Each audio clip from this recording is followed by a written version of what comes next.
Like this. Hit it. The Roger Report live morning show. Weekdays at 9 a.m. Say y'all, I was on Roger's panel a few times and I couldn't take it. The heat. I got out the kitchen. It was hot. I was sweating. I had to get out. He's Roger, and he's right. Check this out.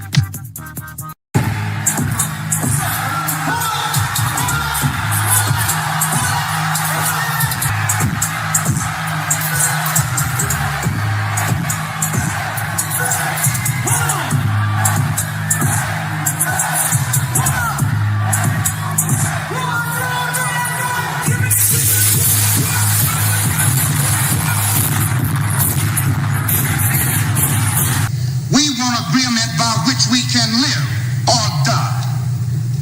You choose. I have spoken to you a lot of times in hatred and anger, and you have not heard me. Well, you had better hear me today. If you won't listen to me when I make an appeal for the Negroes because you have no concern for the Negroes, listen to me when I make an appeal for America. You claim you love America. Well, we love America. But you are driving us back and you are making a Samson out of us, and we are going to pull down the pillars. And then you think we have no right to ask for something? Is it too much to ask you to grant us human dignity? Should we be put down and shot to death for this request? If so, you can aim your guns. What the hell do you think we care about dying if you're going to deny us the right to live? Good morning, folks, and welcome to another edition of the Roger Report Live, the best show on social media. If you are new to the channel, go ahead and take a moment out to hit that like button, because this is where you're going to find the best content on social media, and you don't have to worry about it because you're going to have me right here to make sure that happens. And if you already been coming to the channel for a while, then go ahead, hit that like button, because you already know what time it is. And you know that this is where you're going to get the best content on social media. It's not a mystery to you at this point. You've seen other people do it. You've seen other people do it well. But what you have not seen is anyone do it quite the way I do it. So make sure you hit that like button. And everyone, yes, everyone, take a moment out to share the content, y'all. There are so many people who need to get great content like this, and it's just a small thing you can do to help the world be a better place. And isn't that what we want at the end of the day? Don't we want the world to be a better place? Of course we do. So share the content now. Share it through your social media. Share it through word of mouth, or even text someone's phone. But do what you got to do to help spread the word. All right, folks, today we're going to talk about a very interesting concept. All right. Concept that basically anyone who believes they rock with black folks need to be paying attention to. Okay, because it's gonna get real up in here. It's gonna get real up in here.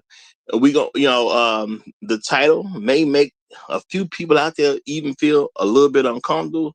Some people are gonna be glad when they just simply look at it, because they're gonna be like, well, it's about time. It's about time.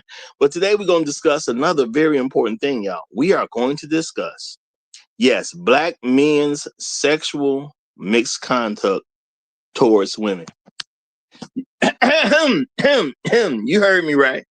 Black men's sexual misconduct towards women. Okay? That's what we're going to talk about. All right? It's going to be interesting. It's going to be interesting. Now, before I get too far into this, first of all, I'm going to shout out to everybody who comes through and give me views, because I do appreciate it. Okay? I'm glad I'm able to put something out there that people either like to come to see, to be entertained by, where you might learn a thing or two, where it can help get your day off, it's still a good start. Maybe it helps you through work, whatever it is that you're doing. I appreciate y'all coming through.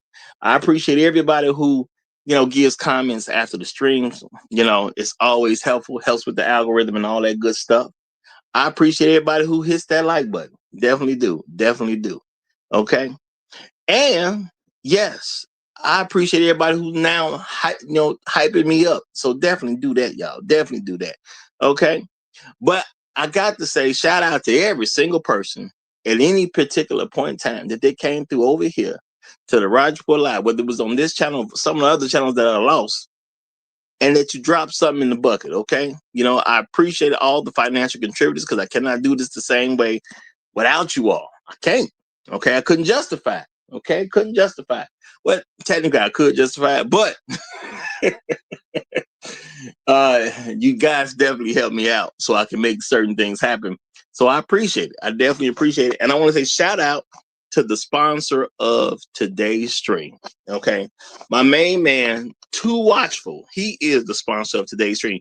As I've said to y'all in the past, big or small, I appreciate it all, y'all. Big or small, I appreciate it all. So shout out to Too Watchful. He is the sponsor of today's stream.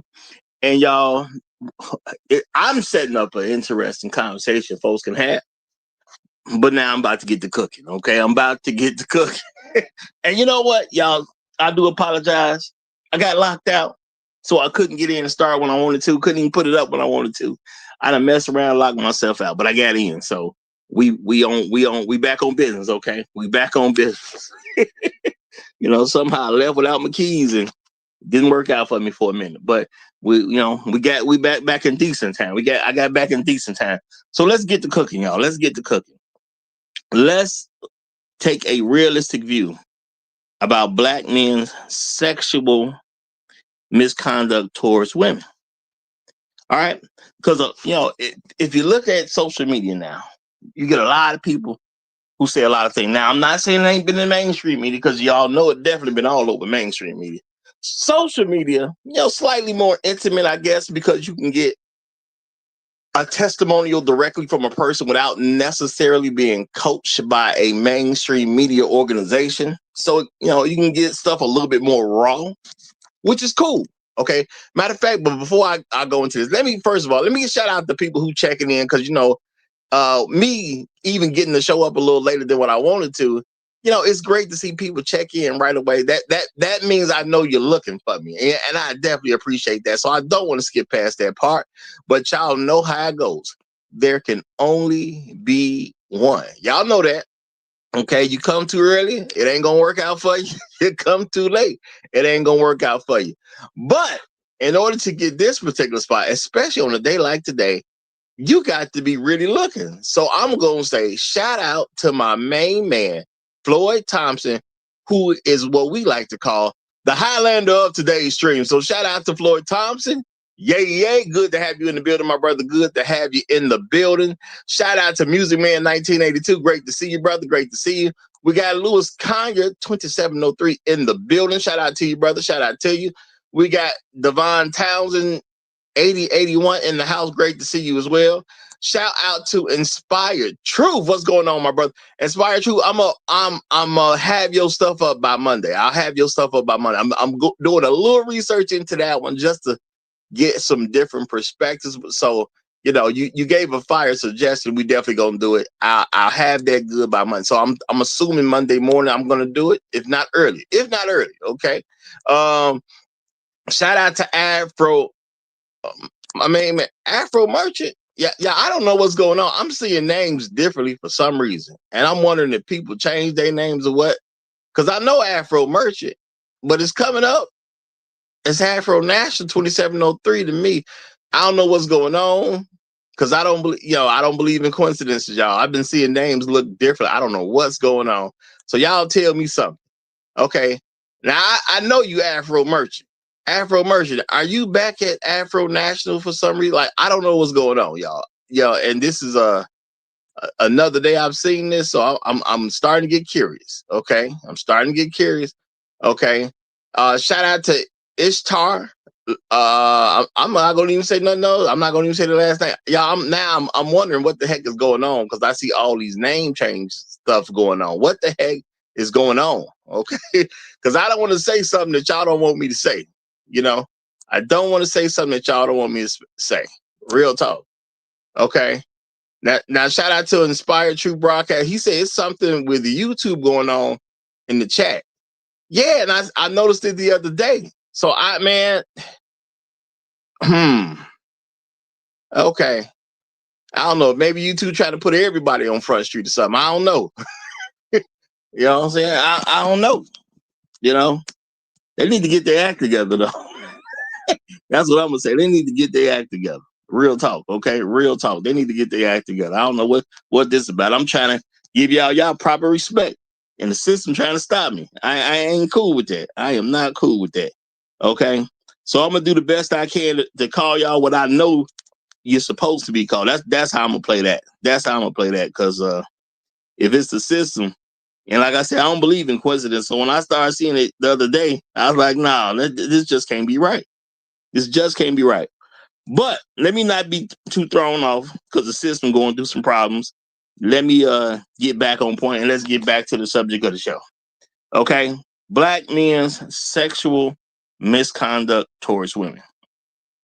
Now, this is something that has been promoted in this country before it was the country we know it to be today. Okay?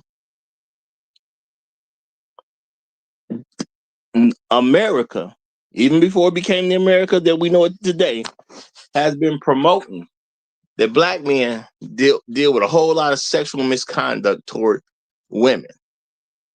Now, it ain't just toward black women. They just say women, period. Okay? Because America has buttered its biscuits on black men attacking women who aren't black. Okay?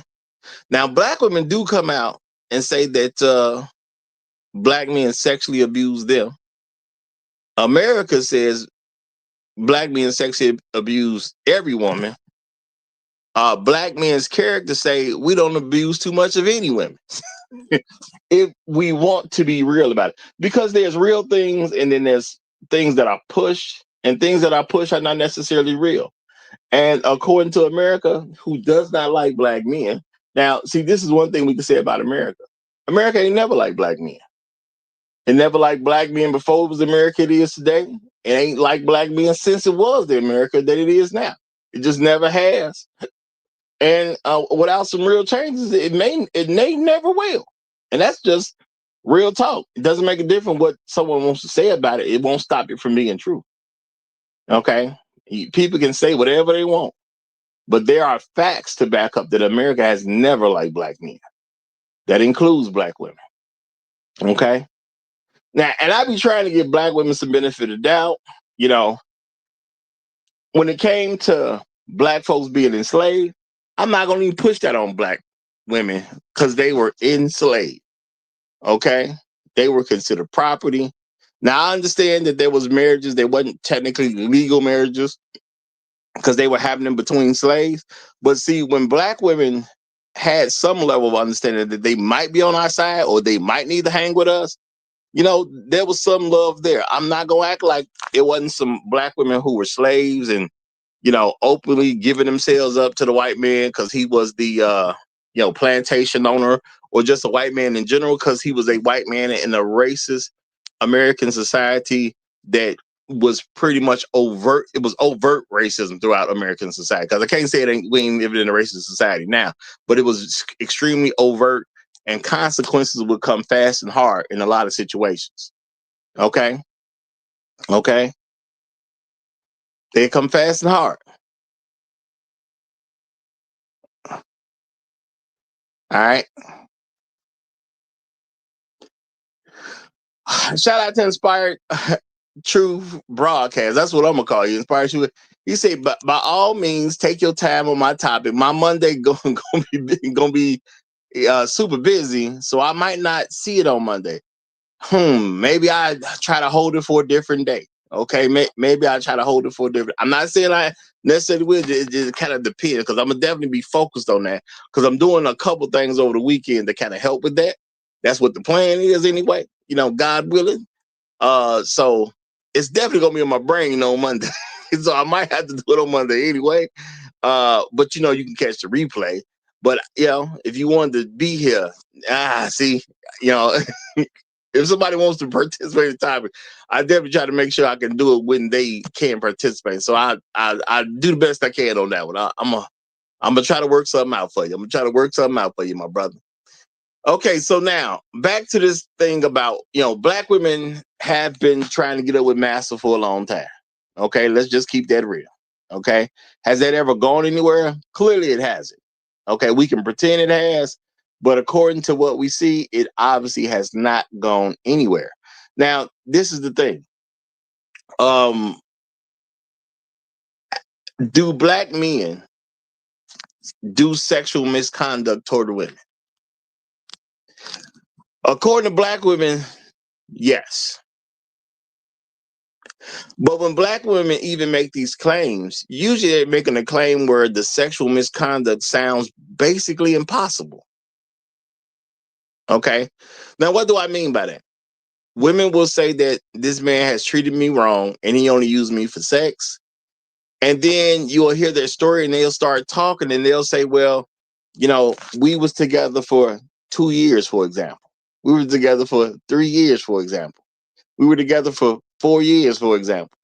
They will give these points about a man not being right by them, but they say this man was able to not be right by them for years upon years upon years. Now, y'all, I've admittedly said that I am not a rocket scientist. Okay. I am not a rocket scientist.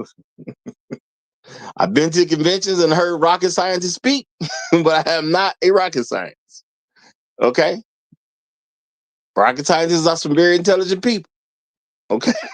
Very intelligent people. I can tell you that firsthand. But I am going to say, I don't think you need to be a rocket scientist to figure out that if a woman says she's been in some type of sexually abusive relationship with some man, and it happened for years and years and years, I don't think the issue was the man. Matter of fact, I know the issue ain't the man. It's not really thinking. I know the issue is not the man. Because women will claim sexual abuse. Now, black women in 2025, just like other women, have started to use the word abuse with all kinds of stuff. So now you have physical abuse, you have sexual abuse. They're even trying to push y'all to buy into a financial abuse, which is a ridiculous concept as it is, because they're not even talking about their own money. They say mental abuse, okay, emotional abuse. They're throwing the word abuse on just anything they can to get you to try to buy into their nonsense. I ain't got that type of money, y'all. I ain't got the type of money that I can afford to buy in women's nonsense. I ain't got that type of money. Okay, maybe if I was a trillionaire, I have it, but I can't afford to buy into nonsense. I ain't got it like that. Okay. I ain't got it like that. Okay. And that's real talk. All right. Now, this is the thing. Let's think about this, y'all. Do black men sexually, do they have sexual misconduct toward black women or any woman for that matter? Because let's keep it real. A lot of black men have been called lame. Now, why have they been called lame? Because they were in a sexual situation with a woman. She used terminology that if you read it in a courtroom, he would have a problem. Now, of course, women know what they're doing. Women do like to blame others for their actions. And when they're with a man, of course, they want to blame that particular man for their actions. So when it comes to them having sex out of wedlock, some women feel some type of way about that. And I've told y'all time and time again, it is your subconscious that rules you. Yes, we all can make conscious decisions, but your subconscious is going to rule you. Your overall life will be about what's in your subconscious. Okay, so if you want your life to change your subconscious. Well, how do you change your subconscious? You got to consciously make an effort to put the right information in so your subconscious will start to change. I don't know no way of getting around that one, y'all. I know people like easy ways, but ain't no easy way. You got to make an effort consciously to deal with what you allow to come into your subconscious if you want to change something. Just is what it is. All right. Now, what do a lot of women do in a sexual scenario with a man? Now I'm pretty sure every man here, or maybe some of the youngs ain't had to deal with it yet. You know, if there's some young guys listening, y'all ain't dealt with the women yet, but they do it. They will say, "Oh, no, don't stop." Okay, but see, they say things like that, but also they say things like, "Oh, stop it, don't, don't do." Now they want you to keep going. You're kissing on them, you're hugging on them, you're rubbing their leg, you're rubbing their thigh, you're rubbing all kinds of other stuff too, and they may say to you, "Oh, stop! Oh, that feel good. Stop! Oh, boy, you don't know what you're doing to me. Stop!" You know, they will say all kinds of stuff, but see, it's all fun and games till you end up in the courtroom. Because when you end up in that courtroom, what the lawyer's gonna do? The lawyer's gonna read off the transcript of what was supposedly said at some quote unquote intimate moment. And at that intimate moment, that lawyer gonna say, "Your Honor, ladies and gentlemen of the jury, folks of the courtroom, whatever. The young lady here made it perfectly plain to this man that she didn't want to go any further. She literally said, stop. She literally said, don't do that. She said, oh no, that's too much. I didn't mean for it to go get this far." When that lawyer reads off whatever she claims she said, okay, it ain't gonna sound good when he ain't trying to make it sound sexy at all. He's just saying what the words were that she claimed she used. Okay. That she claimed she used. So no. This ain't gonna be like her actual memory. Well, what did you say during the encounter? No. She's going to say what she thinks is gonna sound good in that court of law when she got you in there. Okay, so y'all was hugged up on the couch together. Sound like you was down with it. Well, I mean, don't get me wrong. I liked the man at first. At that time, I liked that man. But when he started touching on me, I said no. Okay. When he started to unbutton my shirt, I said, please stop. Okay. When he started to lay me down, when he picked me up and walked me over to the bed, I said, put me down. I don't really want to do this. You see, but she gonna leave out all the details about how she was sweating hard. Okay, how she was breathing heavy. Okay, how she couldn't keep her mouth closed in anticipation. She gonna leave all that out. Okay, she just gonna say what's gonna sound good in front of that courtroom for her to get the results she looking for. That's all she gonna do. Okay, that's all she gonna do. All right. Now it just is what it is on that note. All right.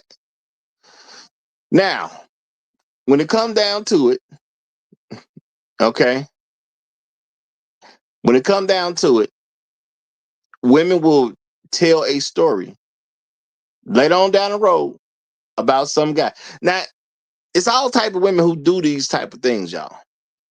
Have you ever heard a woman start insulting a man? They have been together. They done had sex with each other on plenty of occasions. Probably had a relationship and all that type of stuff. And then, like later on down the road, you will hear the woman talking about the man that she was with for a year, 2, 3, 4, 5, whatever number you want to say. Yeah, that dude's a bum. He's a nerd. He's a geek.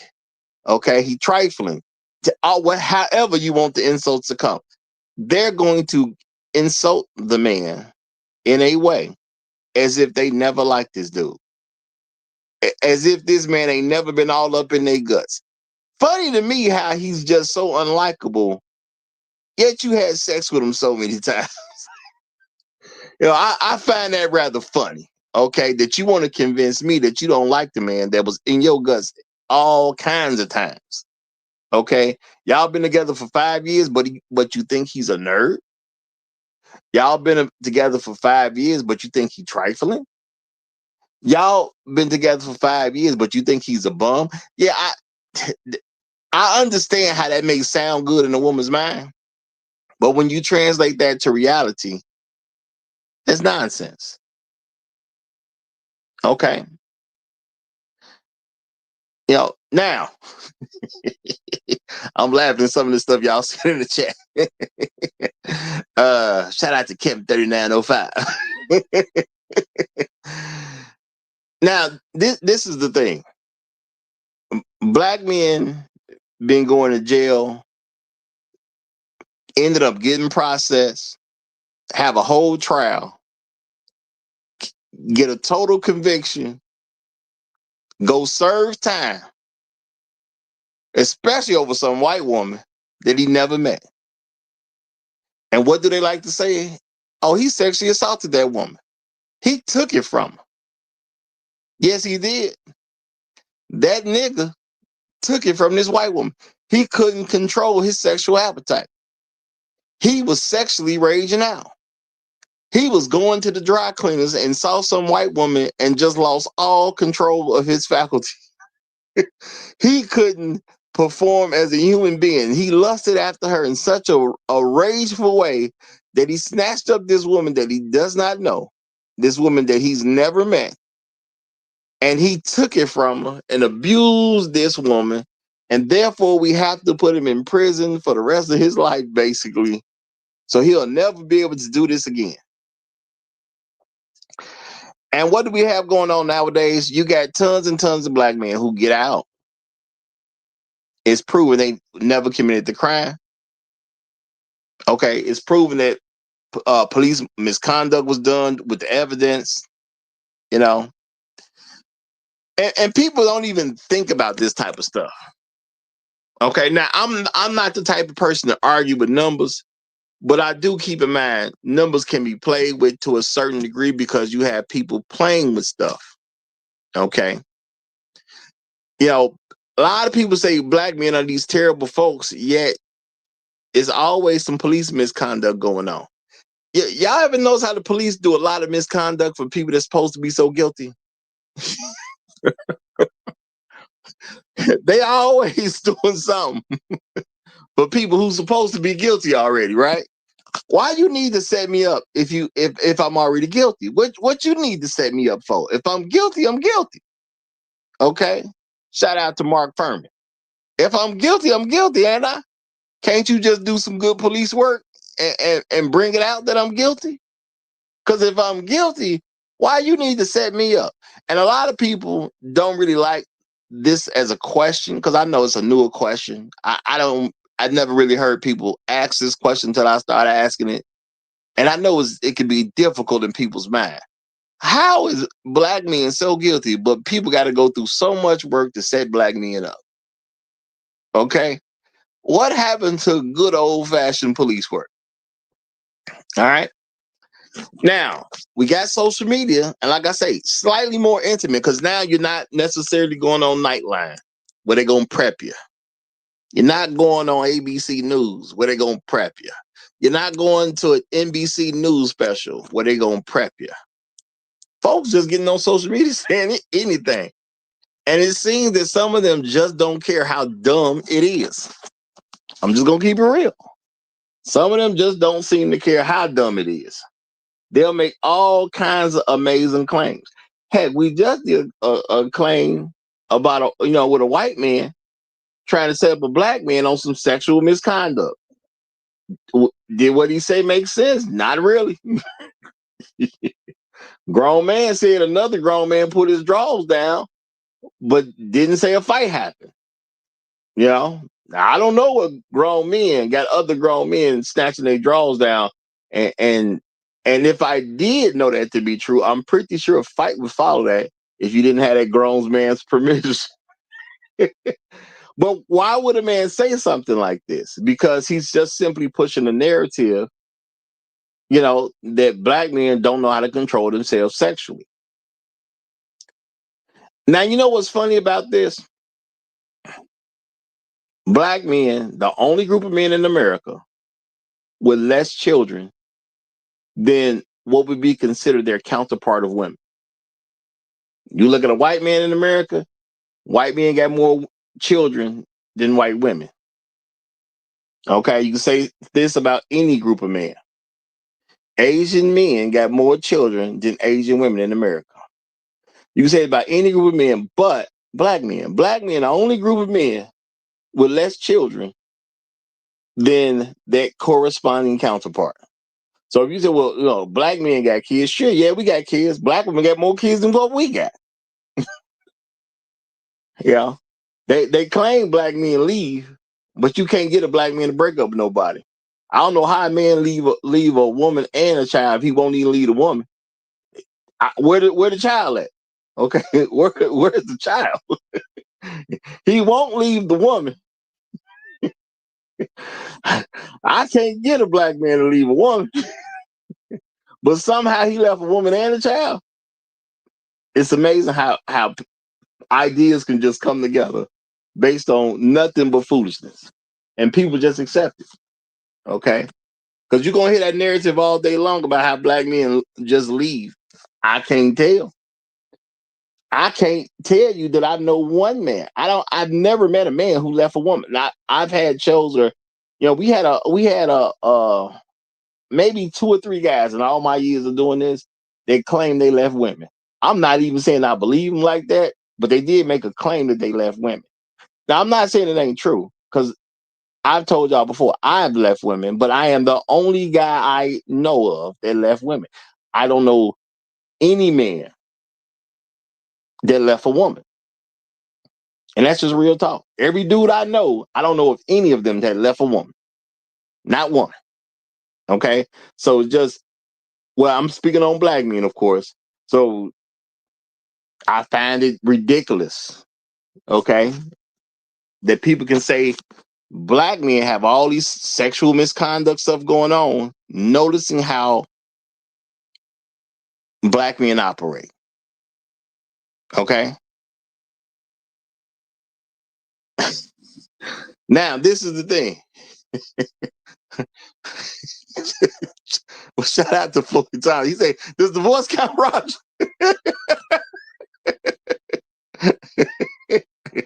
Well, shout out to Floyd Thomas. Maybe we know one guy over here that we can actually trust his word. He a regular, so we can trust Floyd's word.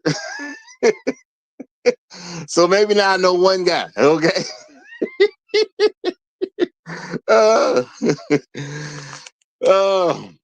now, this is the thing. And shout out, it's being said, and I'm not even, look, it says Roger, the name change in the chat is a YouTube malfunction. Yeah, somebody said that earlier, and we're gonna bear with it. That's all I'm gonna say. We're gonna bear with it at this particular point. Because what can we do? What can we do other than bear with it? So hopefully they get that back right and we'll be all right. Okay. Hopefully we'll get that back right and we'll be all right. Watch Can a Man Cave say, too. Okay. Shout out to you, brother. Shout out to you. But okay, so this is the thing, y'all, because I'm not saying it doesn't happen. We know it's extremely rare for a black man to leave anyone. So now when you think about a black woman claiming she was sexually abused, why'd you stay? Okay. See, that's what I got to ask myself. Why would you stay? You claim there's abuse going on. If you didn't like this said abuse, why you stay? And women come up with all kinds of nonsensical reasons to say why they stayed.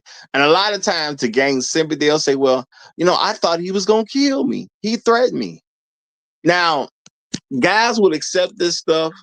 Even some guys who wouldn't necessarily accept it, we think about it, and was she a woman? It could have happened.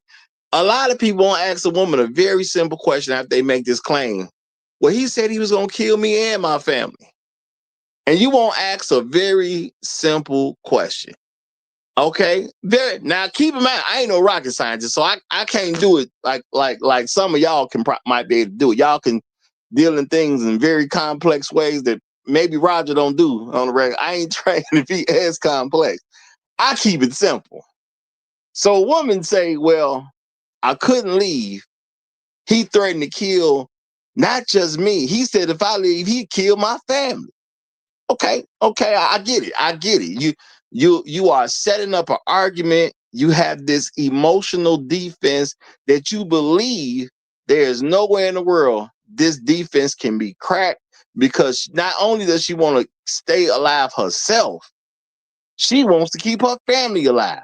And she wants you to have this idea that she really loves her family. And of course, she don't want anything bad to happen to her family, especially over her. Especially over her. And you know what? For most folks, that's going to be legitimate enough, and we're going to stop right there. When it comes to the pride and oppression, we're going to stop it right there, because she done told you the ultimate. I ain't trying to put my family's life at risk. I'm not trying to have my life at risk. And we don't ask the simplest of questions. And what's that simple question? Okay, I hear you. I understand. You don't want him to do nothing to you. I get you. You don't want him to get your mama. You don't want him to get your sister. You don't want him to get your brother, whatever the case is. You don't want things to go south like that. I get you. So how many people has he killed?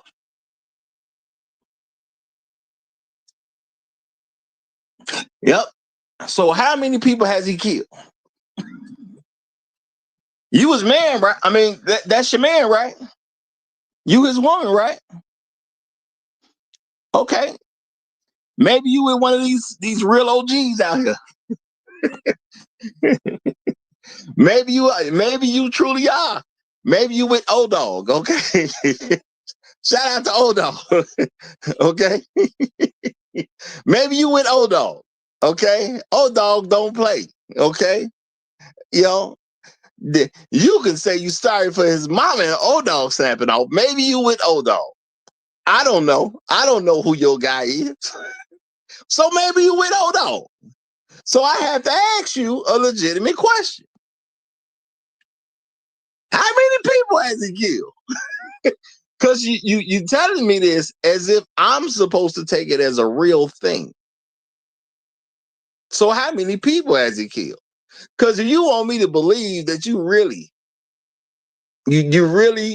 have concern about this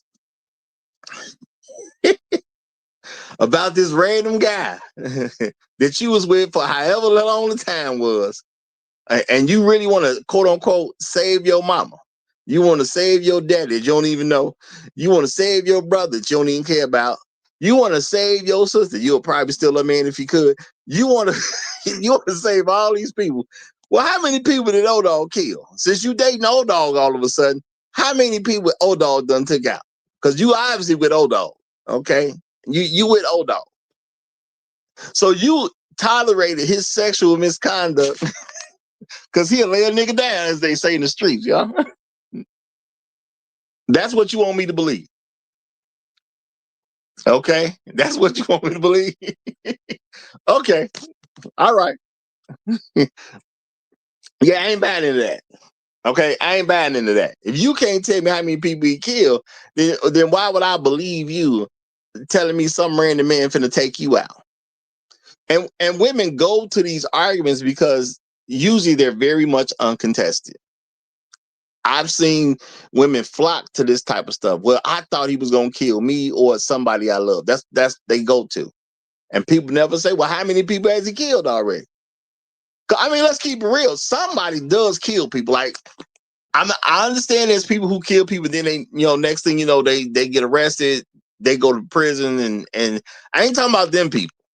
I'm talking about the people who go around killing people, but they kill people in such a way that they can get with it enough that they just out here in the streets, okay? Like they put in the movies, okay? This guy got 12 bodies, but somehow he's still free. He ain't just get mad and kill somebody and snap off, and they just arrested him and took him to go to trial and end up in prison. I ain't talking about something like that. I'm not talking about no no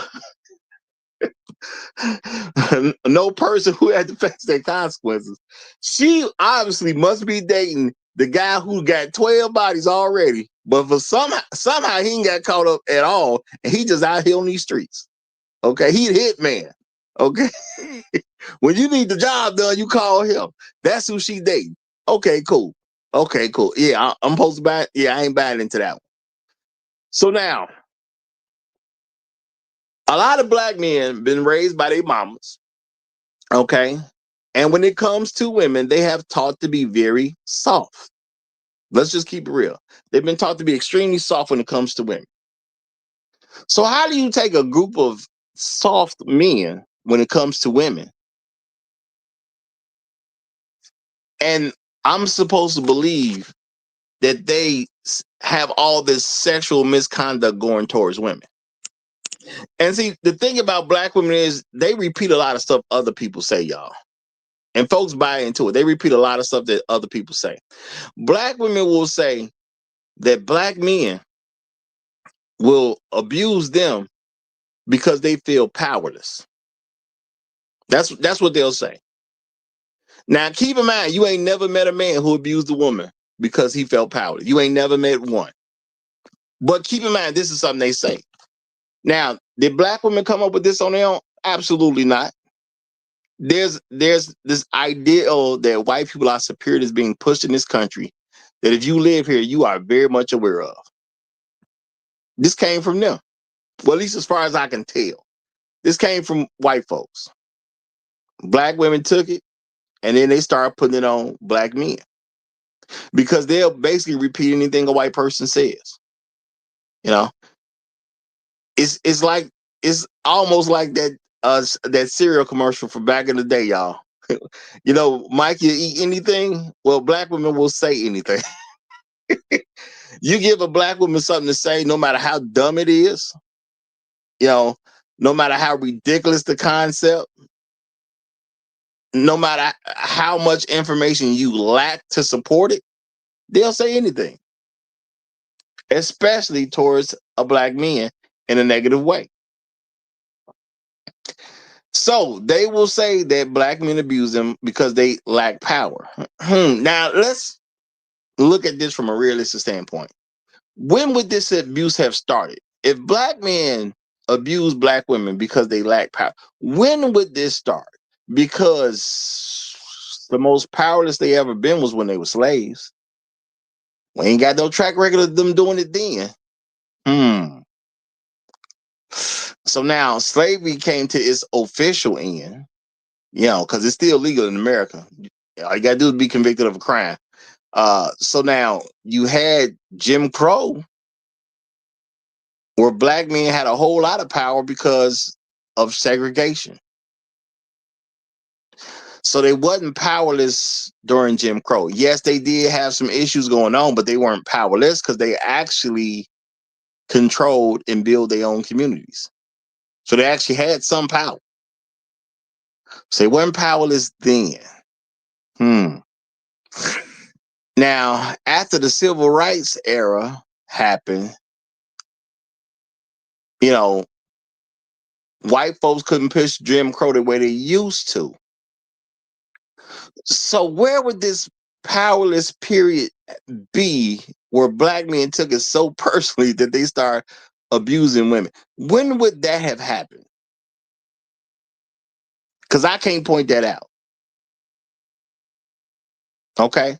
Now, maybe somebody out here know history better than me, but I can't point that out where black men felt so powerless they would just, quote unquote, take it out on women. Now, women have always had an advantage on black men in this country where they could simply just call the police. If y'all pay attention to police, those police forces start pretty early after slavery. I just looked at a video not even a week ago, I look into different stories. The police force in that particular story had it right on the side of their vehicle. Established 1875. This is 10 years after slavery. Okay, established 1875. Okay, so where would black men feel comfortable abusing black women and actually even thinking they can get away with it? Let's be 100% on this, y'all. When would black men believe that they can get with abusing black women sexually? Now, I hear a lot of women say something about relationships. He fooled me. I had sex with this man for 3 years, and he wasn't the person he claimed he was. He claimed to be something than what he actually was. Okay, cool. So he lied to you. All right. So I got to follow this up with just a legitimate question, just to be clear, because I know people can lie. There are people out there who are going to lie. Basically, everybody lies. What kind of lie you tell, that can differ. But people lie. I ain't gonna act like that ain't the truth. So now, when it comes down to it, so the black man lied to you, right? He misrepresented himself. You thought he was somebody that he told you he was, but he clearly wasn't that person. But at the end of the day, you felt like you can work with the person he told you he was, but you cannot work with the person he actually is. Yet you was in a relationship with the man for 3 years. Okay, so are you stupid? Now, some people think that that's mean that I would ask a woman flat out, are you stupid? Why would you say that? Oh, hold on now. Don't get mad because I'm asking if she's stupid.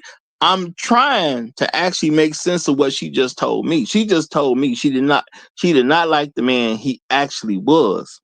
She liked the ideal of the man he presented, but he presented the idea 3 years ago and she was still with him. Shouldn't I ask if she's stupid? Is that not a legitimate question? Because if you just come out and say you stupid, I don't need to ask why you stayed with the man for 3 years that you didn't like. Because remember, you gave me his presentation and you said you liked this idea of the man he told you he was, but you didn't like the actual man he was. So where in the 3 years did you figure out that he wasn't the man that he said he was, and he's just the guy that you actually got stuck with? When did you figure this out? Did you never figure this out? And if you did never figure this out, would that suggest you're stupid? Because it don't suggest you the brightest bulb in it don't suggest you the brightest bulb in the house. It don't suggest you the sharpest knife in the drawer. Okay. It don't suggest that you the most quick-witted person. So why wouldn't it suggest that you're stupid? Now I do understand that stupidity is a choice. So I'm literally giving you some credit of being smart enough to ignore all the things that you should have been able to see within 3 years because you said he's this. He presented himself a certain way, but you was with the guy for 3 actual years. You couldn't figure out he wasn't the guy he presented himself to be. Because I'm gonna keep it real. If a woman told me she was something, it don't take me 3 years to figure out she ain't the something she claimed she was. It don't take me 3 years to figure this out. So why is it taking you 3 years to figure it out? Okay. I don't get that. I really don't get that. Now, I'm going to say this, y'all. Y'all going to have to hit that like button. It's too many over y'all right now. And I'm looking at the like button. Now, I know some people just here and you don't like me or whatever, but this content way too good for y'all just be over here and ain't hitting the like button. Y'all, go on hit that like button, okay? Go on hit that like button. You here? You're loving it? You might as well subscribe to the channel if you like this type of content. And we do this Monday through Friday, 9 a.m. Chicago time, y'all. Monday through Friday, 9 a.m. Chicago time. Okay, you may be close by. We ain't talking about your time. We talking about Chicago time. Okay, so that's what it is. But you might as well go and hit that like button. you might as well subscribe and be on the watch out for me in the future. All right. So now, and shout out to Florida Times. No, not Atlanta time. Not Atlanta time. Not Olympia Fields time. That's Chicago suburb. We talking about Chicago time. If you ain't Chicago, you just got to come to Chicago time. It is what it is. Okay. So now the thing is, y'all, we have these women who claim all these claims about misconduct and sexual abuse. Where is it happening? How come we don't see it? My friend didn't do it. My daddy didn't do it. My brothers didn't do it. My cousins didn't do it. My classmates didn't do it. My coworkers didn't do it. My business partners didn't do it. Who did it? Okay. Where's all this sexual abuse coming from? When we're talking about a group of men who is literally the nicest to women, the most egalitarian toward women, the most pro women. Is there any group of men in America, and shout out to my people listening from around the world, any group of men in America that's more pro women than black men? Because if that group exists, tell me who they are. What group of men is more pro women than black men? And how do you have all this sexual misconduct from all these men that are very clearly pro women? Make it make sense. But let me turn the mic over to T'Challa. You got it, my brother. How you doing? Yeah, hey, hello. Good morning to you, Roger. I was actually going to ask for the link. I saw when you dropped it in the chat, so I went ahead and came on up. But I've been listening for a bit. And your commentary is actually really good. And shout out to you, and then of course the folks who are listening. You cited historical examples. You brought it up to present day. You look, it's just not there. The evidence is not there. Now, what is happening and what is there is evidence of other men projecting, that behavior onto black men. I don't want to get into that because I don't want to change the subject too much, but I'll just mention that and then kind of move away from it. So that's one thing that is happening. But the other thing too, and the main reason, this is the main reason all of this is happening, by the way, is that there has been an express intent and purpose to demonize black men in any way, shape, or form in order to justify the abuse, the mistreatment, the degradation, and any harm that comes to black men. Like, in order to be able to look past all of that, you got to figure out a way to do it. And part of it is reinforcing over and over and over and over again, for decades, if necessary, centuries, if you really need to, which is what is happening in North America / United States. But you got to do it over a long-term period enough so, and you have to, do it so much that it's actually ingrained. Whether it's true or not, it doesn't even matter. This is the narrative. This is what we're going to push. We don't need the evidence, but we got to make sure everybody understands that this is what it is. And this is where we are in the United States. This has been the case. Is it going to change probably at some point in the future? Yeah, I suppose. We may not see it. I know you can't keep telling lies over and over and over when there's no evidence to support it, because we'd have data. Like, we'd have verifiable data through actual agencies that tracks this information. And I can tell you this is one thing I know about the United States. This is one thing I know about, as it relates to black people, especially black men. If there's overwhelming evidence that supports a claim that's negative against black men, it's going to be plastered everywhere. You won't have to hide the information. You won't have to. All you got to do is put in black men and sexual violence against women, and boom, everything populates. It's just not there. I'll go ahead and land. I'm gonna say well said, because this country ain't got no problem telling on a nigga. And that's the thing, y'all. Yeah, I'm saying it that way on deliberately. Okay, that's how it is in this country. This country can't wait to tell on the nigga. Doesn't make a difference who's actually doing the telling. This entire country cannot wait to tell on a nigga, because when you look at every group of people, they want to tell on the nigga. Even black men have been trained in white supremacy, and they want to tell on the nigga too. Black women want to tell on the nigga. White men want to tell on the nigga. White women want to tell on the nigga. Asian men want to tell on the nigga. Asian women want to tell on the nigga. However you want to put it, everybody included. As a group, every group of people want to tell on the nigga. Yeah, They not want only to that, tell on the nigga so bad that they've made claims that black men came through, ran at some white women, took it from them, left the scene, and when investigations are done, the crime never happened, or somebody's boyfriend came over and had sex with them, so they blamed the nigga because they got caught up in a situation where they couldn't prove they didn't have sex. The black man didn't even exist in the scenario, but he been blamed. That's yeah. how much So people want to tell on the nigga. Go ahead. yeah, if you look at let's just historically speaking, you look at talking at Rosewood, 1923, right?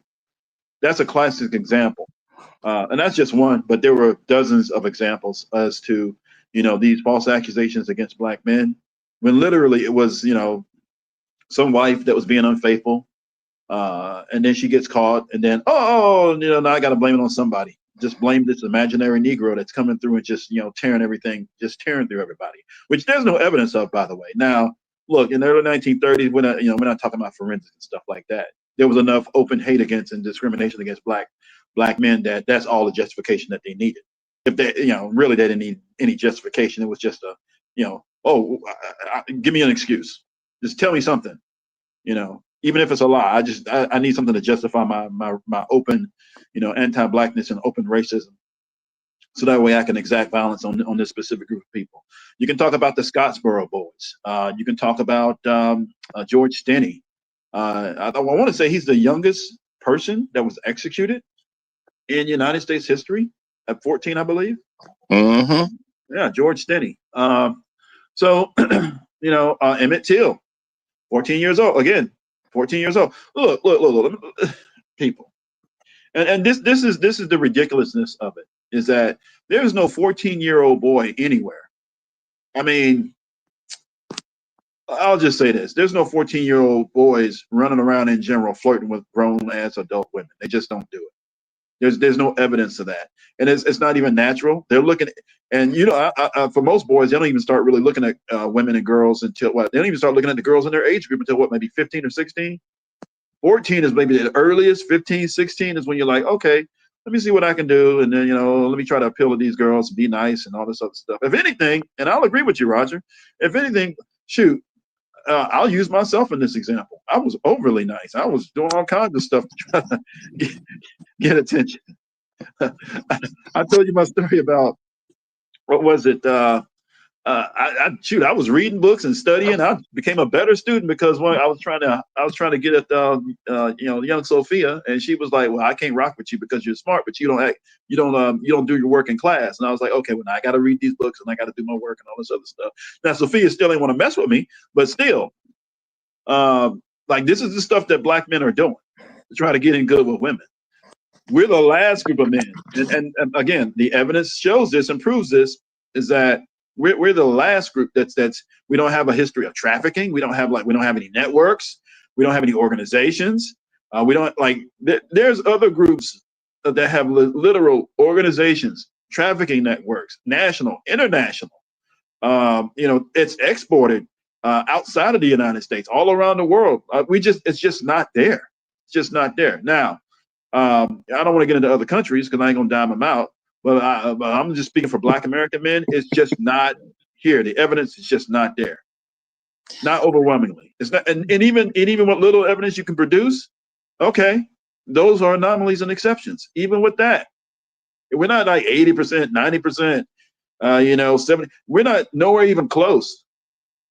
Again, I'll land. And I'm gonna say this: there's a culture amongst fathers and sons that you treat women nice.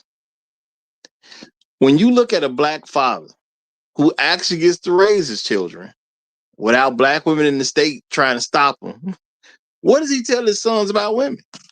You respect them, you honor them, you be nice to them. You know, you go out your way to do this. You open the door for them. You always let them go first. Black men teach their sons to be super chivalrous. You've never seen a black man telling his son to do nothing negative toward a black woman. I don't care what kind of man you talking about. You ain't ever seen a black man to tell his son to be negative toward a woman. Every black father tell his son to treat girls and women at an extremely high level. Let's just be real about that. When did you go to a church and see a black man say do something negative toward a black woman? When did you go to a school and you saw a black father tell his son to do something negative toward a black woman? You can't get a black father to tell his son to do something negative toward a black woman or girl. Yeah, I would agree with you, Roger. But now here's the thing, and I would yeah, black men, especially the fathers, don't do that. But now, do you know why? Do you know why they don't? They teach their young sons to treat women with respect and kindness, and just don't abuse women. Do you know why? Well, I have my ideas, but I want to hear yours. Well, it's very simple, because the penalty for black men that's mistreating anybody, but women, especially women and girls, it's swift and harsh. Like, we already know. I mean, we know that based on the history, right? So if black men can be harmed over a lie, right? What happens if you actually commit the crime, or if you're actually abusing the women, and there's physical evidence of it? There's video evidence, forensic evidence, multiple testimonials from people, eyewitnesses. Like, what do you think is going to happen when all of that comes up against you? You're going under the jailhouse. That's how that's going to go. America don't play out here. And I'm not saying you shouldn't abuse women just out of fear of being punished.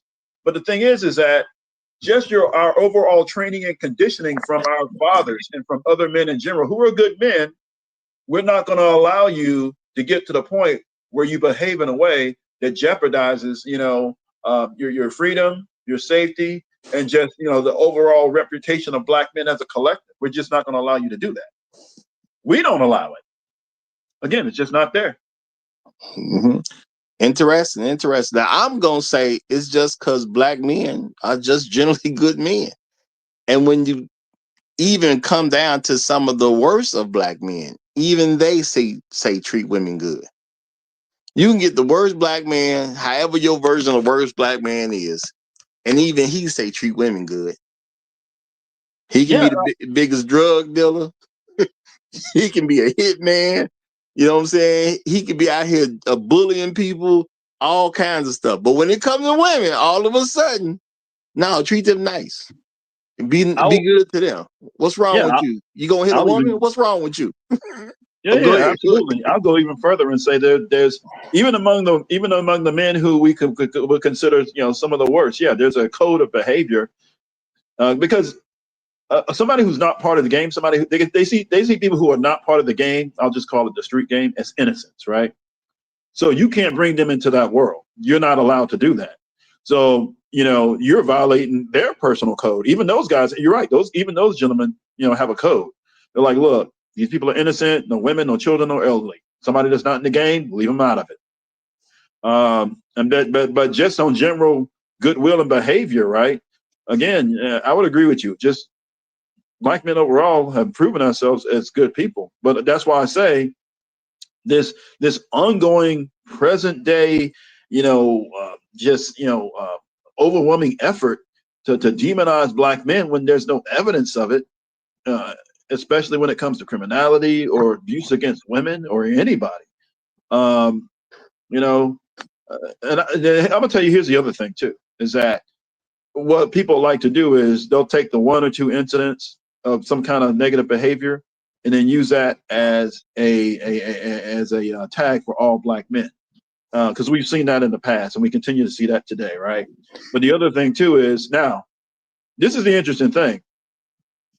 take that same ideology and that practice and place it on other racial groups or other groups of men, and they'll be like, well, that's not fair. You can't do that. I'm like, well, you do it to black men. And they see the hypocrisy right there. They see the hypocrisy. But anyway, I'll go ahead and stop. And I'm gonna say real quick. You had even the great and famous Kobe Bryant. He even got caught up in a sexual scenario where a woman claims that he took it from her. Okay. Now, what Kobe ended up doing? Now, he's human. Humans do bad things sometimes. What Kobe ended up doing? Now, he done embarrassed his family on national TV, technically the world, you know. What Kobe do? He apologized to his wife. That's what he did.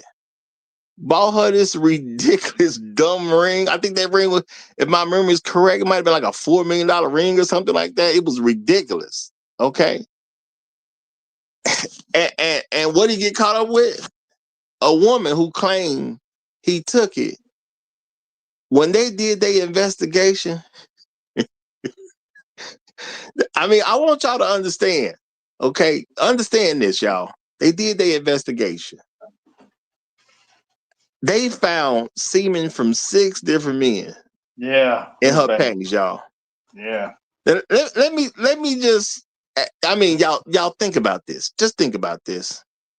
I mean, this is the woman who said he took it. Okay, 6 different men's semen in a pair of panties she had. How do you get to 6 men's semen in one pair of panties? How do you do that? I'm saying realistically, y'all, how do you actually get 6 different semen in one pair of panties? One. How do you do that? You don't wash the panties at all? Did you have a train ran on you and just put the panties on afterwards and just, I don't know, put it somewhere to preserve it? Like, what did you do that they can pull 6 different men's semen from one pair of panties?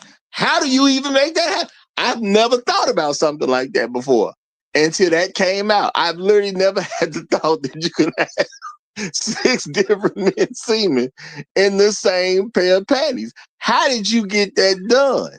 Okay.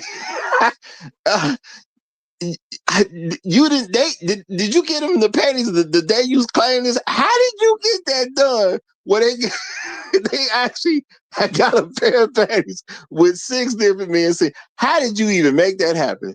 You know. But hey. But they will say black men do sexual misconduct. Can't really buy it. Can't really buy it. Yep, the proof just ain't in the pudding. But let me turn it over to these 2 other gentlemen who've come up. So Santana, you came up first. We get you right in, and then we will get Jack Johnson in right behind you. Go ahead, my brother. Yeah, good morning to y'all. Good morning to the Good chat. morning.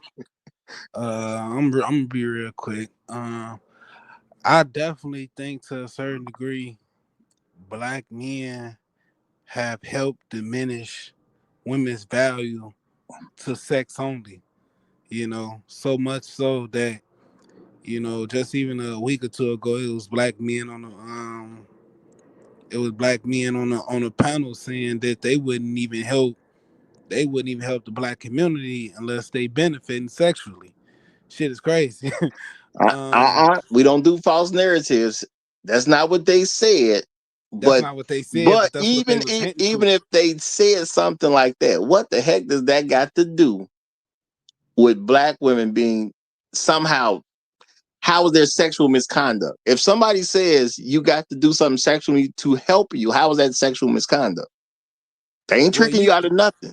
Well, you explain to me what sexual conduct is. I mean, bro, you got to know what sexual misconduct is to talk about it. I mean, bro, at the end of the day, basically what you saying is if a prostitute say I'm charging $100 and you agree to $100 and pay her, you can't then say that was sexual misconduct. She told you what the price was before she got out.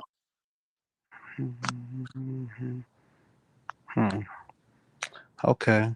I'm gonna land my plane because maybe I'm a little bit off topic. Because look. So I don't want to berate you too much, but Okay, you're conflating sexual misconduct, like actual criminal activity, with an agreement, like consenting an agreement between two consenting adults. That's completely different. It's not even they're not even close. This is you forcing yourself on women. This is you beating women and then sexually abusing them. This is women and girls, right? This is Somebody trying saying, to fool people to get them to yeah, do stuff that they don't want to do. Where there's misconduct that exists. We can't say that it doesn't exist. But when you talking about people who agreeing to stuff, the only way you can have misconduct in an agreement situation is somebody reneged on the agreement. Now, let's keep it real. If you want to talk about reneging on agreements, who's going to renege first, a woman or a man? Because men would make plenty of agreements, do the agreements, and the women would say, well, I ain't really finna do that. Well, if you take me out, I'll give you some. Plenty of women done said that. Men done took them out. Then all of a sudden, she ain't keeping her word no more. Women quick to do something like that. That's misconduct. That's telling somebody you're going to have an agreement, and then they renege on the agreement. That's misconduct at the end of the day. Now the men can't do nothing about it because they can't take her to court about it. They can't take her to. Well, I mean, maybe technically you can do a civil case. Technically, you can maybe be able to do a civil case. I don't think it's gonna get you anywhere. You're probably gonna be wasting your money, but you technically may be able to file a civil case. But you ain't gonna get nowhere with it at the end of the day. You can't get the police to arrest her because that's not a legal service. But it is misconduct because you presented one thing and did something else. But before I go too far into this, let me get Jack Johnson in here as well. Go ahead, Jack. How you doing, brother?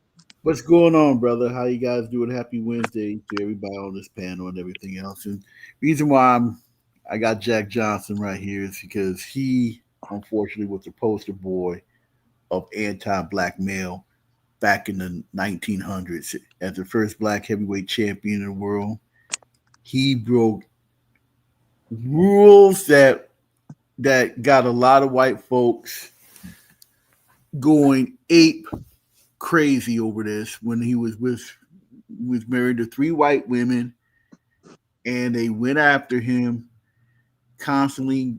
Finally got him, the government finally got him, charged and convicted for what was that called? The one that P. Diddy was charged for. What was it called? The woman. I'm The sorry, I Mann missed Act. the question. The Mann Act. The Mann Act. Okay. Yeah, there we go. The Mann Act. Yes. So he got charged and convicted for Mann Act and everything else. He got pardoned and everything else. But throughout history, let's just call it like it is. The U.S. government has been basically, it's anti-black male, and they just go after black men constantly. Towns have been destroyed because of a false accusation of a black man. Black athletes' careers got destroyed because of a false accusation of a black man, whether it's boxing, basketball, football. Perfect example of that. A guy named Sean Oakman, who was a great defensive player from the University of Baylor, was falsely accused of sexual assault. He got acquitted, but the NFL didn't give him a chance, and he's only up, playing in the Canadian Football League. So this is a country that has historically, and it's basically set up to destroy black men and everything else. And unfortunately, people in our community, other black men, women, other races have played and have contributed to the destruction and demise of many of us black men throughout history. So Yeah. I'm gonna land my plane right there. And I'm gonna say shout out to you, Santana. We'll do at least a follow up on did black men bring, because you trying to have a different conversation. Did black men bring down black women's sexual value? We'll do a follow up with that. You know what I'm saying? That's a good subject to deal with as a subject. But I was just speaking to the sexual assault, the sexual harassment thing. How that's kind of how we view their value. But again, I probably no. a bit off topic. Let's think about this. Because we're talking about sexual misconduct. Do Right. you know of any guy who actually a black guy that actually sexually assaulted a woman? Yeah. Like, be realistic. You know people. You've gone to school with some people. You went to a work with some people. You've been to a church or something with some people. You've been to events with. Do you know any guy who actually has sexually assaulted any woman? Yeah, a few. How do you know these guys? Some I've been knowing for a long time. Some I'm related to. So you are literal friends with men who sexually assaulted women. Yeah. Now, no. Let's What? let it be clear. Santana, I'm gonna ask again to give you a chance. You are actually friends with men who sexually assault women. Is that what you're telling me? I'm gonna say I was close with them before they did it, and after they did it, again, one of them I just told you that he's a family member. So, I mean, okay, no, cool, and you can't do nothing about who you related to. That ain't even your choice. Now, I'm gonna ask you this. Now, why do you believe they did some form of sexual misconduct to a woman? Why do you even believe this is true? Because I'm telling you right now, I don't know any. I'm older than you, and I don't know any. So yeah, how do you? Where are you getting this from? Maybe it's different generations or something like that. But niggas nowadays, I know people probably younger than me. I do know people younger than me. I know people older than me. I know people who are not in the same class as me. I know all kinds of different men. I've been raised to be around men. I respect men. Men respect me. We do all kinds of stuff with each other. We don't mess with the women like that. Women is more of a separate issue. When I come and I visit somebody, you know what I'm saying? I even got female friends that now I'm friends with the husband, and she friends with the women because we went to school to something together, and I knew her previously, but I don't even operate with her the same way because we grown now. I treat her like she the add-on. And the dude was the source of the relationship. So I know all kinds of men in all types of scenarios. What makes you believe you know a guy who's sexually abused? Because I just want to know what makes you believe that he sexually assaulted somebody, and because did he come back and tell you? Because I'm pretty sure he didn't just come back and tell you he did it. Did he? it's been certain times where even I didn't been in a situation where, like I say, niggas only be looking at females as sexual objects. No, brother. I'm asking, how do you know some guy that you know sexually assaulted a woman? Because I mean, did he come back and tell you? How do you know this took place? You said you know a guy. How do you know this guy did this thing? What happened? Tell us the story. I know this one guy. He was at work. He smacked the girl on the ass while he was at work, and then trying to turn around and say he was reaching for her phone because her phone was in her back pocket. So you know what I'm saying? It's always some weird stuff like that. Okay, so you know a guy who I got a couple more stories. Okay, no. Okay, I can accept that's a real story. A guy basically tried to smack a chick on the behind and he didn't have her permission. I can believe that's real because there are some guys who are just not properly raised. I can believe that. What's the other? That's another one is. Let me say another one is. Okay, I think it was my birthday, and we was kicking it with some females, and I think soon as it got late enough, one of my homies, he just took off his shirt and he's just saying, "I'm ready to fuck." And it was like, it was kind of, I guess he's trying to force himself on some of the females. We had to calm bro down, but again, that probably was a little liquor, too much. I mean, bro, that's not a sexual misconduct. The man took off his shirt, said what he ready to do. If he ain't force himself on nobody, that's not sexual misconduct. That's a nigga being ready. Now, maybe he was acting like a nigga in that moment, but that's just a nigga being ready. That's not a misconduct. So you have anecdotal evidence, and that's fine. Or not even evidence, but you have anecdotes. So what's the statistical evidence to verify any of this data that you're talking about? Because that's what somebody who's kind of focused on facts is going to ask you. Somebody, what percent of black men are reaching and grabbing for phone, reaching at women's buttocks, grabbing phones? What percentage? Is it 50%? And what agency conducted that study? so I can we can go check the data. Because look, and I'm not trying to make fun of you here, but what I'm telling you No, is it's that okay. we got to be really careful about using anecdotes, especially from your personal life. That's like point an infinitesimal No, point it's like small percentage of the one population. person. Because how many men have hit a woman on the behind and he wasn't supposed to do it? Because let's be realistic, that is not something that goes on in the black community. No, That's not at something all. that a person could do. But you didn't go to high school see men slapping girls on the butt. You ain't went to no college seeing men slapping women on the butt. You ain't went to no job seeing. I'm talking about black men. I ain't talking about what other folks doing. You ain't went to no job seeing black men slapping women on the butt. I'm not even worried about the phone situation. When do black men slap random women on the butt? Period. We don't touch Exactly a that. black woman in a sexual nature without her permission in general. Now, I can't say that it wasn't one man who slapped some woman on the butt. He tried to pull it. It obviously didn't go well. If I accept the story, I can believe Roger, one dummy tried this at some particular point, but that's not something black men do. And my Roger. thing is, we can't pretend it's something black men do. I'm Yeah. not gonna say it's every black man, but do you think that It happens? ain't hardly any black man. Mhm, That's why I'm mhm. saying, what school have you went to? What church have you gone to? What job have you had? What coworkers is doing it? What event have you went to where you see black men slapping women on the butt? I remember I was in high school, and the security guards were like, overtouch the females when they came to, like, they used to have like metal detectors or stuff like that, and they used to You pat them. weren't skilled. You weren't skilled enough to even judge that. You was in high school. You don't know what you're talking about. Well, Hey, You I ain't just gonna now lie. see my thing is I can't allow you to just to make stuff up. You don't have I'm the not making ability to nothing make up. those type of judgments. And Roger, have you ever Roger. worked security? No, I not only haven't. that, I all have. I yeah. have. You can't judge that, brother. You not can only have that, an all it I takes opinion. is one can. I complaint. I'm can not because saying no. This is what I'm saying to you. You can have an opinion, but as a high school child yourself, you don't have the ability to judge a grown man touching on a woman, saying what he should and shouldn't do as far as a security profession. You didn't have yeah, I that. don't. No, that me personally, I don't be thinking.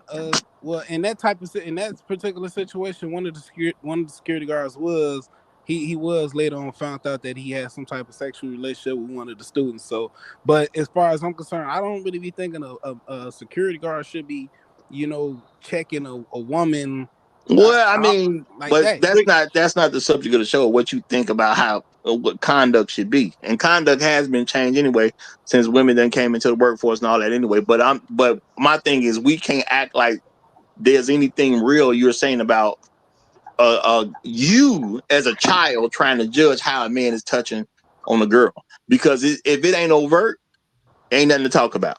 Because everybody know what overt is. Even children can see overt. But if wasn't something overt, then you just ain't in the area where you can even judge something like that. You a Let child me trying to ask, judge how a man touched a girl, and if it wasn't overt, you talking nonsense. hey Roger, let me ask Santana this Well, no, question. no, no, no, no. Can't. We gotta let Kevin get in, and Rael done came up. So Okay, fine. I was yeah, just going to just ask hold what it. We can hold get it later. We can get it later. okay, we'll get it later. All right. All right, Go ahead, Kevin, Kevin. you got the flow, my brother. Thank, thank you, brothers, man. It's good to hear from you, brothers, once again.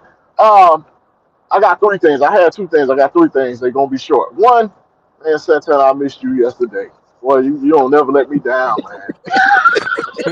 You don't. Um, two,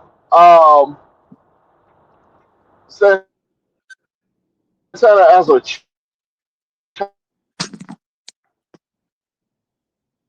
child, what you see through a child's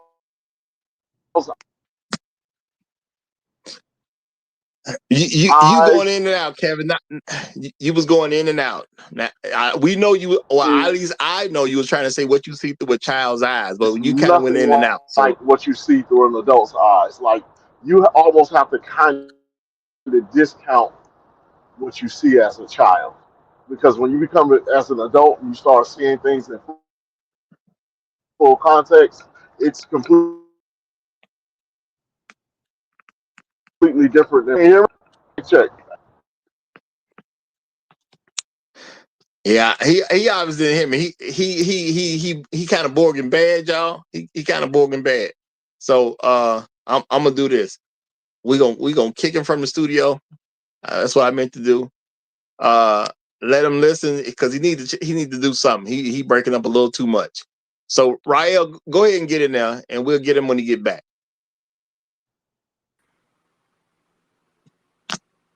I'll let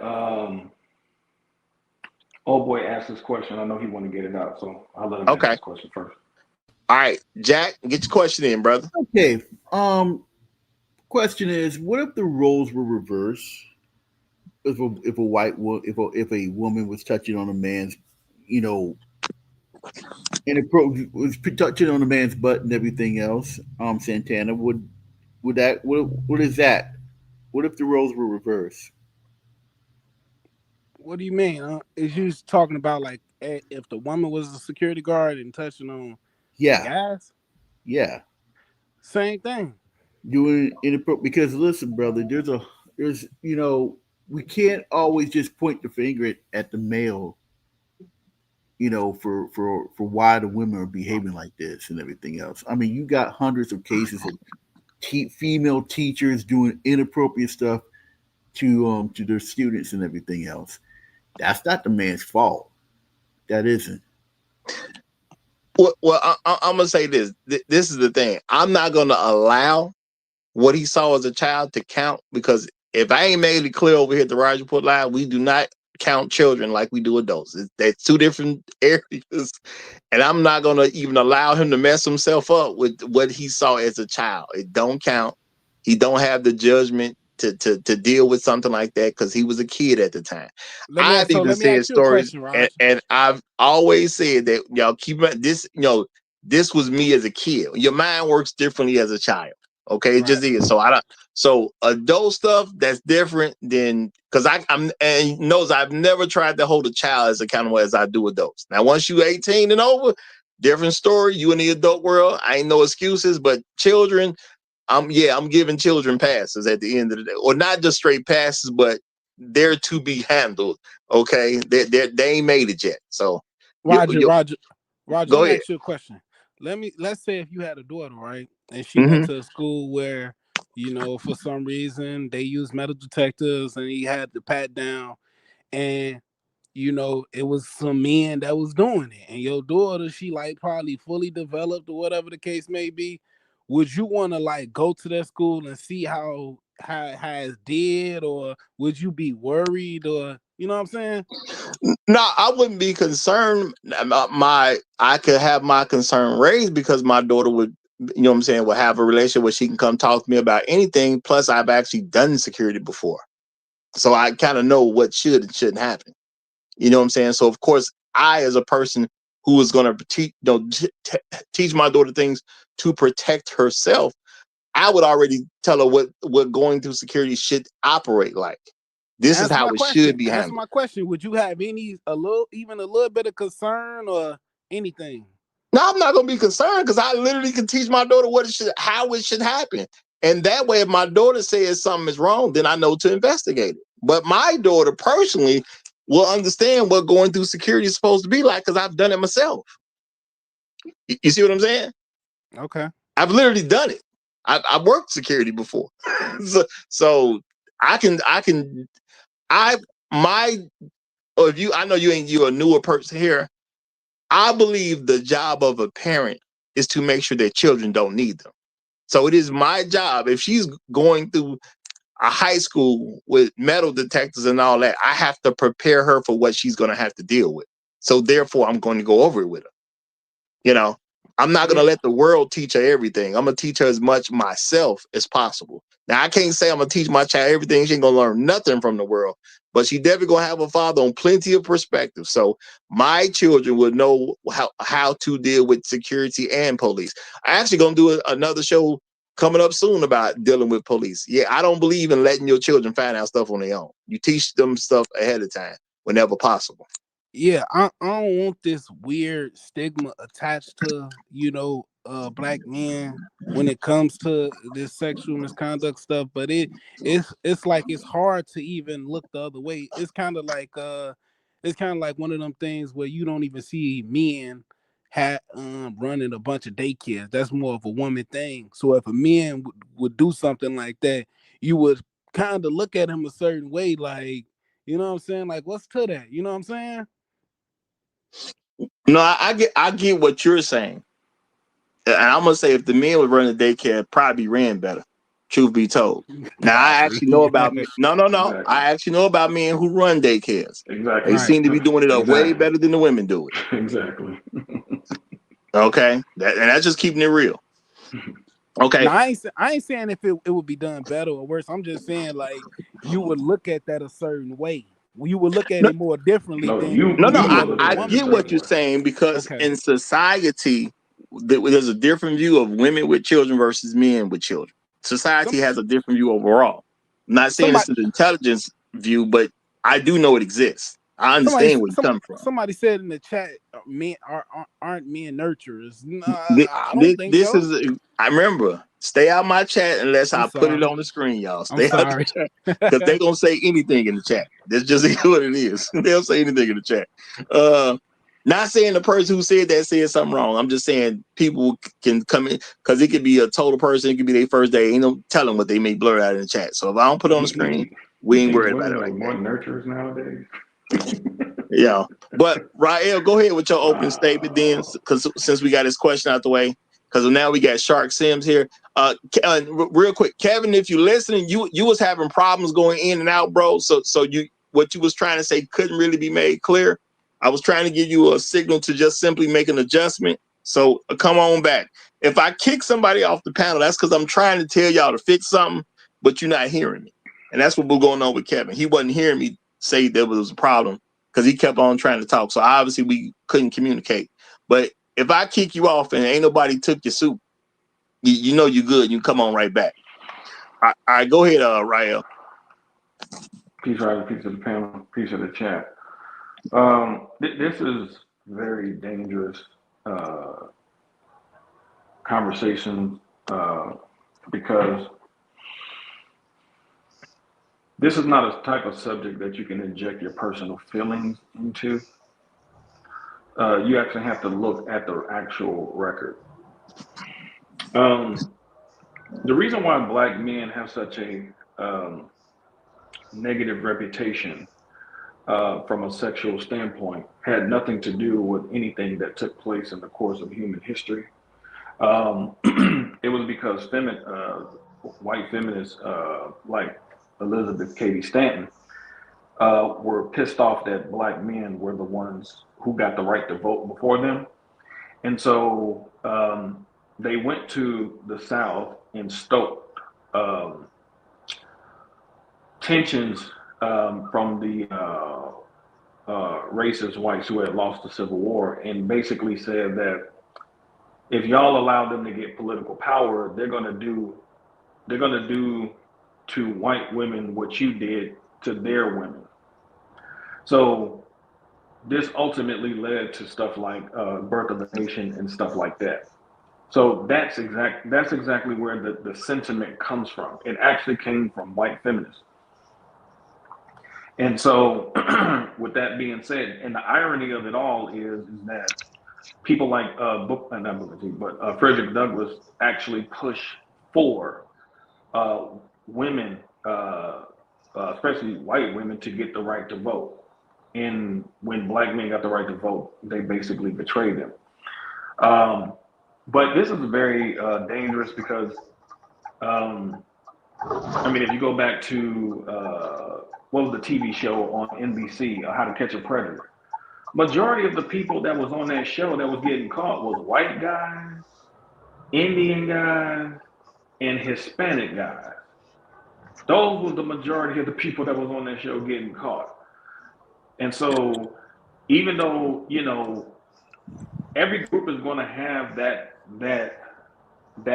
cohort of guys who are willing to cross the lines of being inappropriate, and even to a criminal level. But when you look at black men in their totality, even when it comes to like jail and prison, like if you get up in there with those type of charges, man, you either get your ass whooped or unalived. Like black men don't even play like that in the aggregate like that.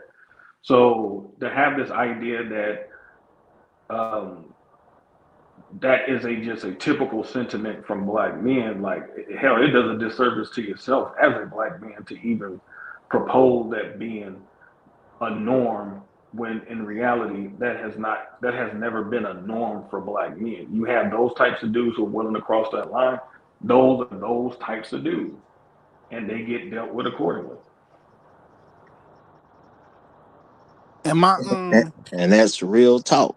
Oh, hold on, before you go, I got Shark Samson is up here, and we got Kevin back. So Kevin, I kicked you out because we really couldn't hear what you were saying.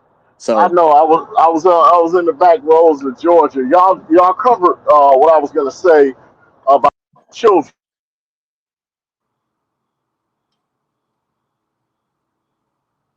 is that just me, or did he go out right after he Hello? said y'all cover what I was gonna say about you?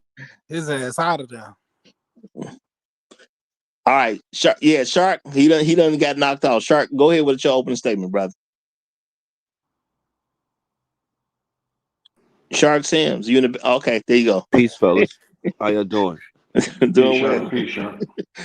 Um, when you look at the definition of sexual misconduct, a lot of things come underneath that umbrella. One thing I can say is the only thing black men do is probably say some inappropriate stuff. But as far as we are good with keeping our hands to ourselves, um, we not on the top of the totem pole when it comes to physicalities when it comes to females and stuff like that. So the only thing I could even back a person saying with black men doing anything is, yeah, we say inappropriate shit. But other than that, black men aren't the problem when it comes to sexual assault and sexual misconduct, especially towards black women. But black women is going to blame everything on the black man. So it just is what it is. I was just a little confused when I seen the picture of Corinne Stephens. I was trying to figure out what angle was you coming from. That's why I asked, was there like a reference clip? Yeah, I was confused too. I don't see how. What did Miss Corinne Stephens do for a living? What she do for a living? They call her superhead, but she never said anybody sexually harassed her or assaulted her. Absolutely not. Absolutely not. She sure did. Not that I know of, anyway. Now, how have black men treated her? Like a regular person. Well, I would say black men treated her too good. For We real. all know how she get down. She got the nickname Superhead. According to reports, she earned that name. And look how we treat her. It ain't even in our nature to be on no sexual misconduct. Now, we got all the tools we need to throw all kinds of daggers at this woman all day long. Do we do it? No, I ain't gonna say she get treated like no queen, but she gets treated very respectably. They speak glowingly of her. That's not true. Bro, I Shit, you a literally just lie. watched a clip of them speaking You a glowingly of lie. her. Yeah, don't get me wrong. It's celebrities like Bow Wow. I didn't heard them speak on her, and they didn't say, yeah, she didn't taught them certain things and all that. But outside of that, it was even Young Bird said, yeah, I couldn't really cuff her because she was basically a hoe. But she cool though. But he didn't talk down on her though. You I don't Exactly. think couldn't Colin? cover because of what her job is. But So that's you not. He didn't even go. At least not that I've seen. He didn't even berate her or anything like Why that. He just why like, why is identifying a female for who she is talking down on her? Like why do you look at it like that? I mean, her name is Superhead, for God's sake. Like, what right, are you a talking name right. that about? she earned. How is that I talking never. down to her, dog? Right.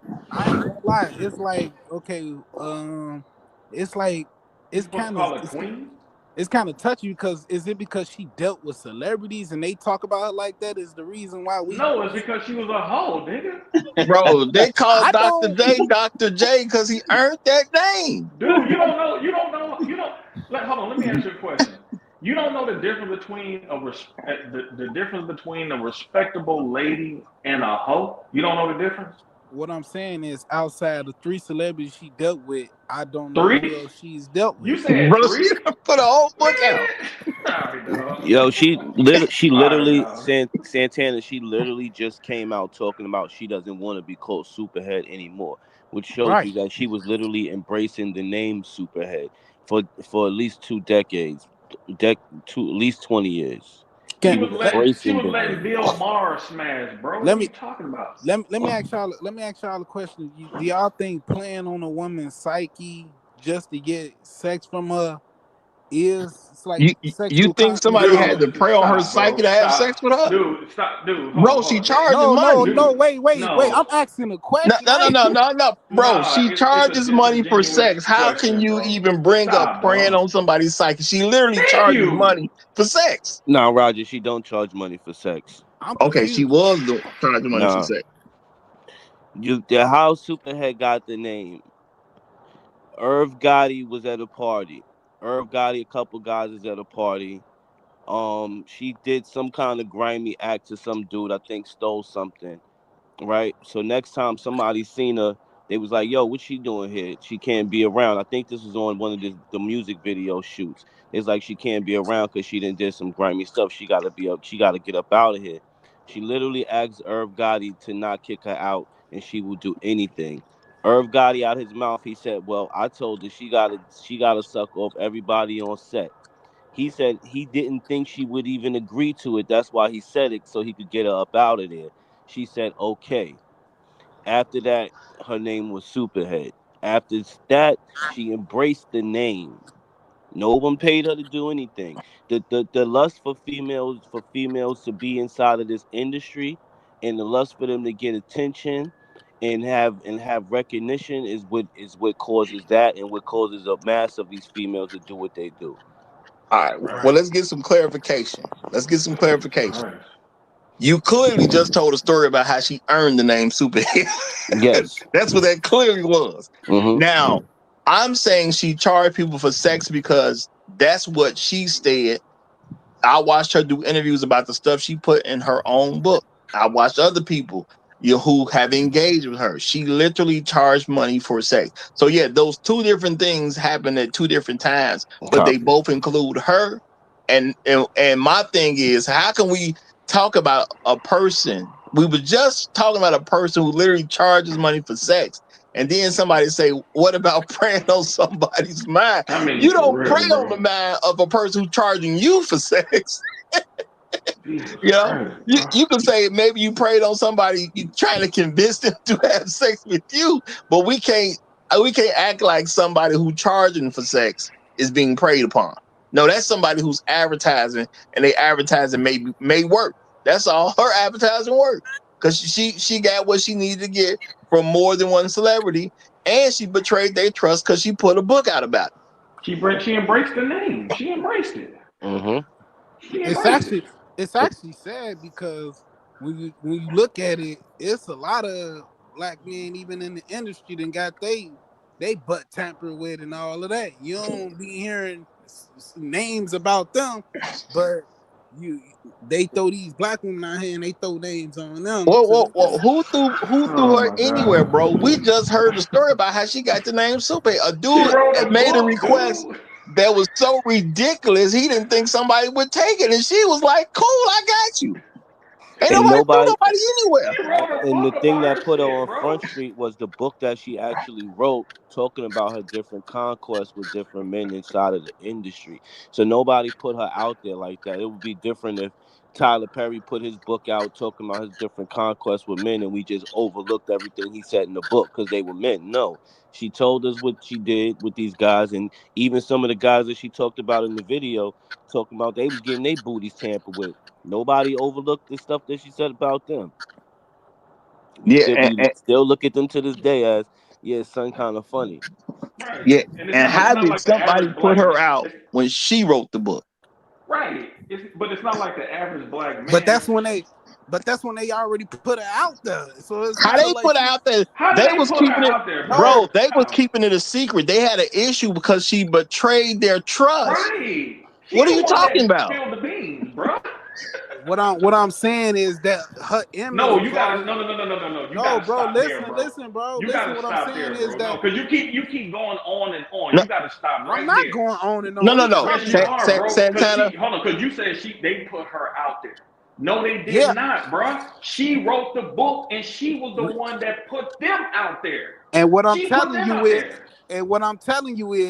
before the book, her image was already out there. So She that's didn't what made have her an write the image, book. bro. She We didn't didn't know have who an she image, was. bro. She was just That's a video. cap. She was just a sexy chick in the She was just a videos. video chick, bro. Nobody knew Nobody, who she was. nobody knew that. We knew who Nah. she was, but nobody knew that she did all that stuff. She was Corinne Steffens. You heard names, or you heard people talk about the name Superhead, but you ain't know who Superhead was until she Right. told us who she was. Like, that's Thank me. you. And let's also keep it real. Even when it comes to being a quote unquote video vixen, we ain't know her name. We found out who her name was after she came out with Superhead. She was just a chick in the video that somebody may or may not have noticed. Do we notice every chick in the video? No, we do not. It's plenty of No. chicks in videos all day long. Do we know what their names are? No, we do. No, we don't. No. She was just a chick in a video. I didn't know nothing about no Corinne Steffens until I found out about who Superhead was.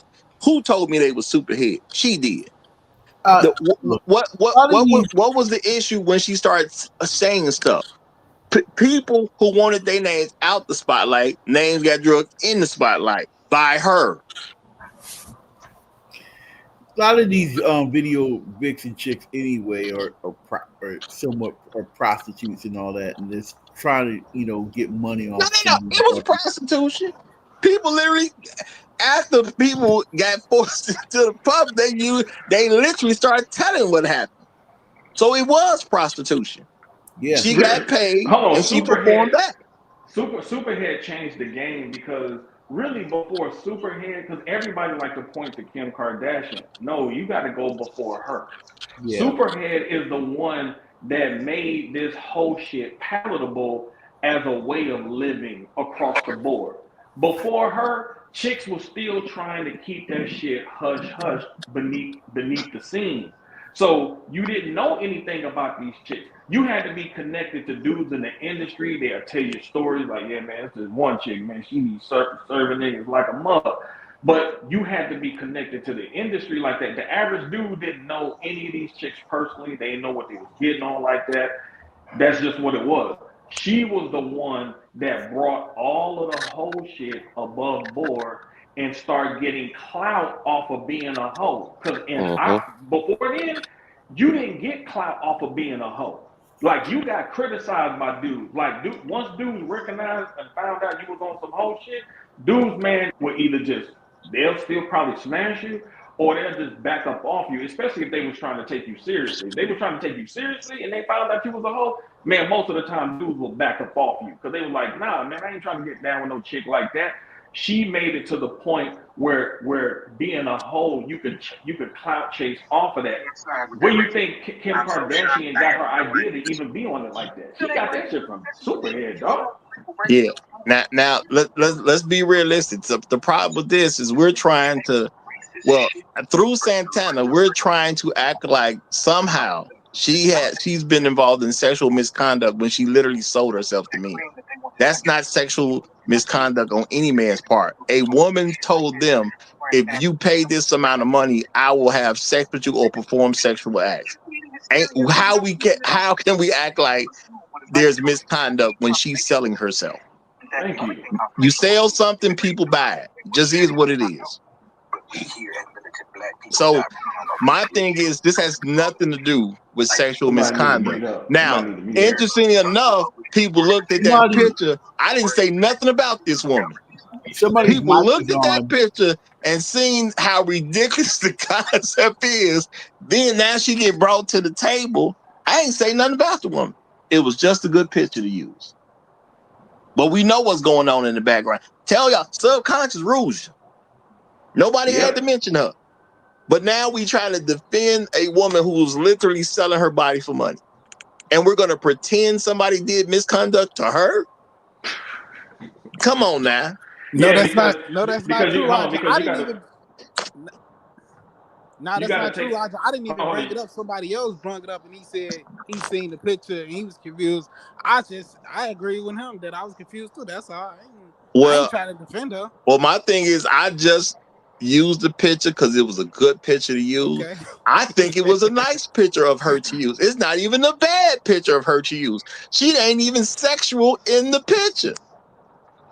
She literally talking on a podcast or something. It was a nice picture. No, well, And I you know the brought funny that thing up. about it.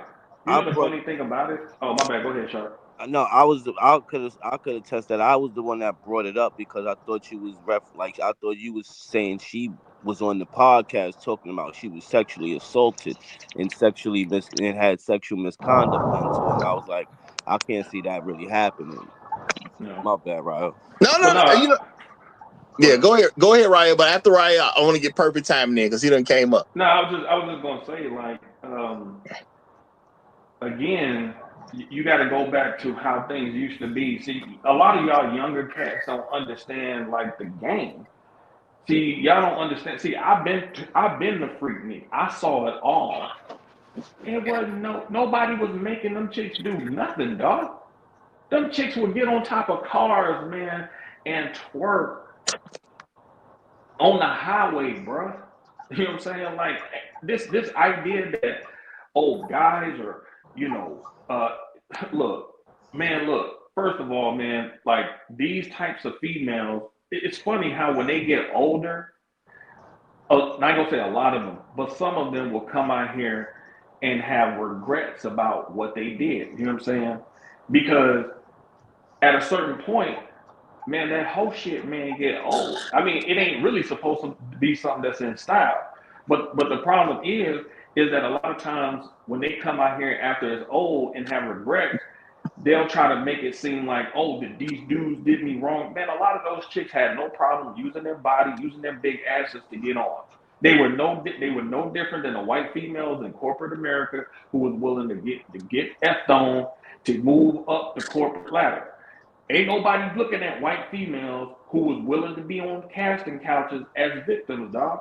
If y'all was willing to do it, that means you had the agency. Because they tell us all the time that they push the sexual liberation shit, which means they have sexual agency.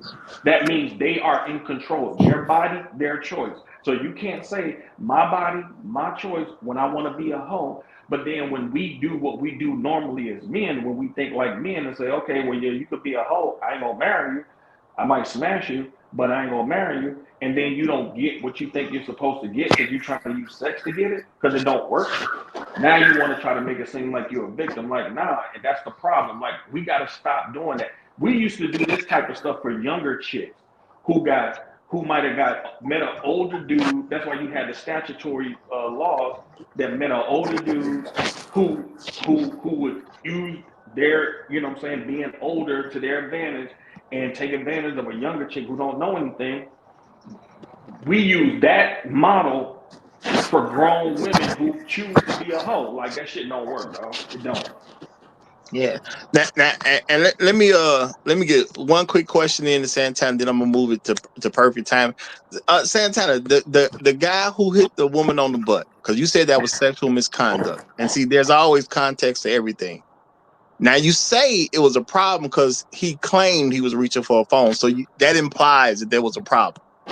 What happened to the young man who hit the young lady on the butt? What happened to him? He wound up getting fired. Yeah, okay. So obviously society don't stand for that. Okay, just wanted to make sure that was made clear. So he hit the young lady without her permission. How is the response to, bro, you fired? That's simple. Okay, sound about right. You know, so niggas can't go around hitting women on the butt, and niggas know it. Now, for however he was raised, he obviously didn't know it, but he found out that day, didn't he? He found out that day. Yeah, it's just how he tried to paint it out, like he tried to reach for her phone. No.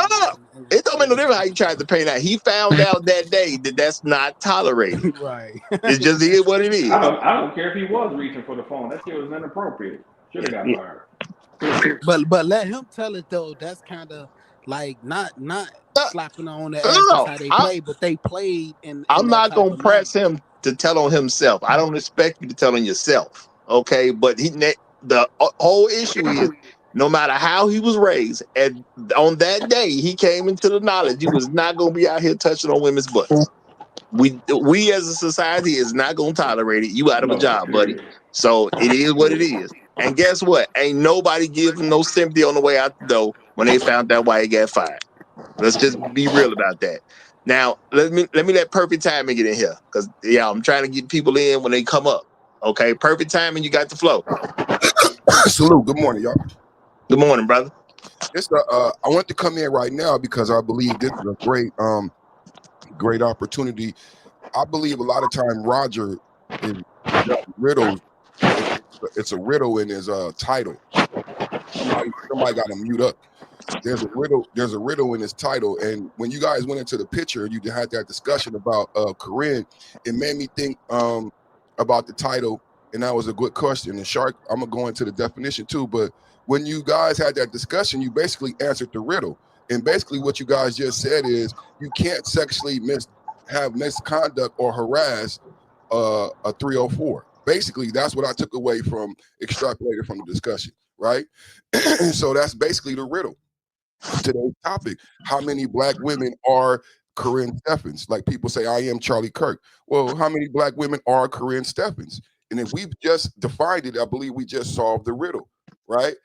And we've just agreed, including Santana, that you cannot sexually harass or show misconduct to a 304, right? And I believe that's the riddle of today's show. There is no such thing as black man sexual misconduct if most BWs fall into the Corinne Stephen arena. So what is it then? And this is to Shark's point, which is very good that he brought up the definition. So it made me bring it up and read it. And the definition says in the very first words that this is a vague definition, purposely vague. And this goes back to Irv Gotti and Corinne Stephens again, which is why this is a great photo. He propositioned her so that she would leave. Why would you create a vague line, a vague vanguard, a vague rubric, so that you can get people out of there? And that's what it's been used. I've been in professional environments my entire life. I bet you if that was a white man who said he went for the phone, it would have been a different type of conversation. They would have actually given credence to his notion that I wasn't grabbing her buttocks, I was grabbing the phone. But for the black man, it wasn't even considered, right? It's immediately assumed that he's lying and he's making it up. The vagueness of the rubric is to get you out of there, just like Herb was trying to get Corinne out of there, right? So I've been in many professional environments where brothers are shocked about the accusation and can't believe, even on television, we've seen accusations like, wow, that's considered misconduct. That it's not about what you did, it's the fact that you need to get out of there. It was the beginning of the gynocracy, and it was chess. It was pole position. And it's happened to me. I'm sure anybody who's in a professional environment, who's very capable, very articulate, they see you, they get scared. Mostly women managers, mostly women head up HR, and they play this game with you. And they get you out the company. They get you out of your management role because of the vagueness of the law. And this is how we got all female managers. And this is what corporate America looks like now. It was purposely done. It was purposely done to get you out the box. And then if you go to this whole sexualization of black men, who raises most black men? When we first came into the black manosphere, one of the main topics was the abuse of young black boys. And when you discussed earlier R. Kelly and Jack Johnson, the parts that's left out about R. Kelly and Richard Pryor is how they were raised by black women and how they were sexualized to be the type of people we were. Like that's what I saw growing up. And that's what you see in a lot of TikTok videos. You see black women raising black boys in this way. Not anyone who has a father doesn't have this hypersexuality, but those who come up in these single parent homes, which is 70% of them, get trained like this, that all you are is a phallus and all you are is protection. You need to take me on a date and you need to murder the PUSSY. You need to kill the P-U-S-S-Y. Why do black men have to murder the P-U-S-S-Y? Why do we have to? But that's the way you're trained and taught and raised. And then when you go out and you exhibit that, manifest that, they tell you you're exhibiting sexual misconduct. But you require me to kill it. You want me to beat it. You want me to murder it, right? That's how we're trained, and we're not, and we're square, we're soft, and we don't know how to kill it or murder it. So this is a very deep and expansive topic. There's a lot of ways we could discuss. We could discuss how black men are over-sexualized as children. We could discuss how black women don't. There is no such thing as sexual misconduct for 304, and most black women fall in that range. There's a lot of ways to come at it. I just want to point that out. I just want to say, look, I am not here to confirm or deny these accusations about these riddles that Roger be doing. And I'm gonna say, you a pretty smart person. That's all I'm gonna say. That's what I'm gonna say. You're a pretty smart person. You and T'Challa be peeping games sometimes. Y'all be peeping some games. But I ain't gonna confirm or deny nothing about these riddles here, okay? It was Shark and Santana that conversation just really illuminated the whole thing. Like, you got to be honest about the fact that where you guys got to is that Corinne was not harassed or there was no misconduct. If you can agree to that, then you can get to where I'm going. That most BW is going to fall in that because of what they present to us. The whole concept behind a date, right? I'm from like Roger from San Francisco. I'm from the Bay Area. If y'all understand the concept behind a date, that's something to do with prostitution and pimping. Like, I don't date my wife. Tricks look like hoes look for dates. The trick is a date. Like, that's what she say to me when she about to go, Daddy, I'm about to go get a date. Like, I don't date the woman I'm about to marry. I court her. Court. Yep, that's what I've been saying. Y'all don't know the real definition of a date. And that's why I'm not mad when the black woman come out and say, on a date, spend this much money, because it's a date. And at the end of spending that much money, there's a transactional agreement there, because it's you're supposed to pay. And she's gonna give you something at the end of the date.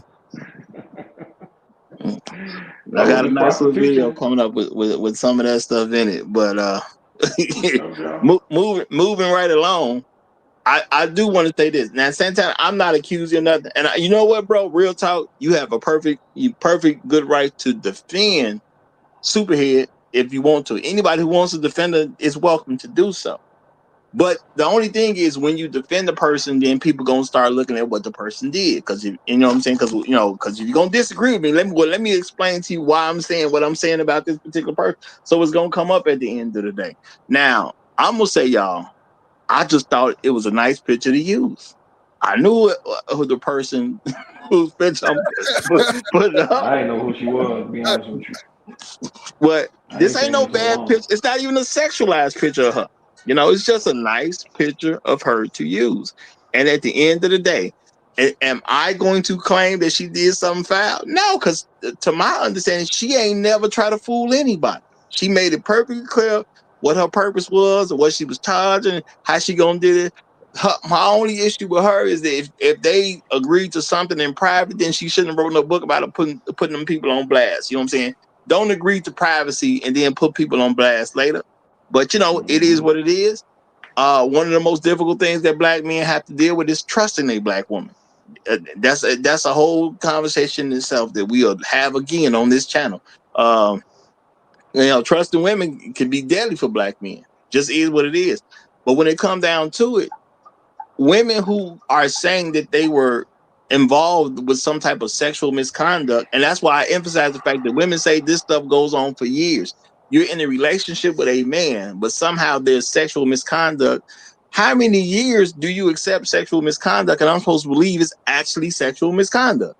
How many years can you be with a person and I'm going to believe it was sexual misconduct? Why do you even expect me to believe that you was with a man for 5 years and somehow after your relationship is over, now all of a sudden he wasn't conducting himself in a proper sexual way with you for 5 years? How, Sway? Because it don't make sense at the end of the day. And then again, black men are literally the most pro-women men in this country. Do y'all see how niggas acted about Kamala Harris? Yeah, I'm talking about the guys y'all see as niggas. You see how they acted about Kamala Harris? Y'all see how men who are respectable acted about Kamala? Kamala Harris was instantly got support just at the notion of being black. Because beforehand, yes, it was true. When I looked up old videos and stuff like that, there was a lot of stuff about people presenting her as this Indian woman or whatever it was. I wasn't hearing black. Nope. You know what I'm saying? When Donald Trump said that, what he said about somehow she became black, that was married to what he said. Real talk. But the notion of her being a black woman had black men ready to support her instantly. We the most pro women group of men in this country. Now, how can you have the most pro women group of men in the country, yet they also be sexual deviants at the same time? You can't, Roger. Oh, by the way, she never really openly admitted that she was black until recently. Now that it doesn't matter or count for a presidential race. I'll land. Yeah, my thing is the narrative is stupid. And I think black men really need to start checking themselves about how we push certain things. And even what we saying in public. Because I'm gonna say this. That's why I asked you, Santana, how do you know a guy who mistreated somebody sexually? And your example was, which could have been anything, because people man can go to different places. That's why I asked you, what did the guy do? Oh, he just hit a woman on the butt. Now I'm gonna say that's small when it comes to sexual misconduct. There are far worse things a guy could do when it comes to sexual misconduct.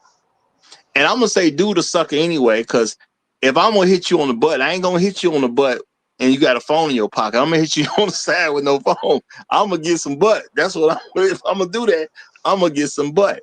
But he quickly found out our society don't tolerate this from no nigga.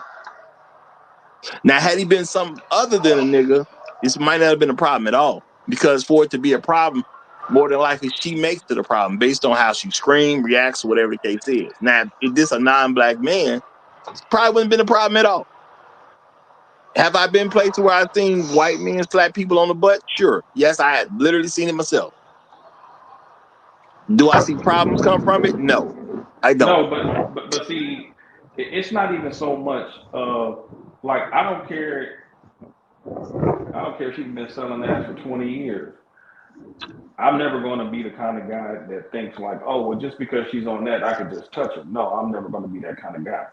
However, my issue is when those types of females try to get the same kind of respect as a respectable woman. Yes, you do have the right to not have people invade your space in a way that's not comfortable for you. Yes, you do have that right. But in terms of a social positioning,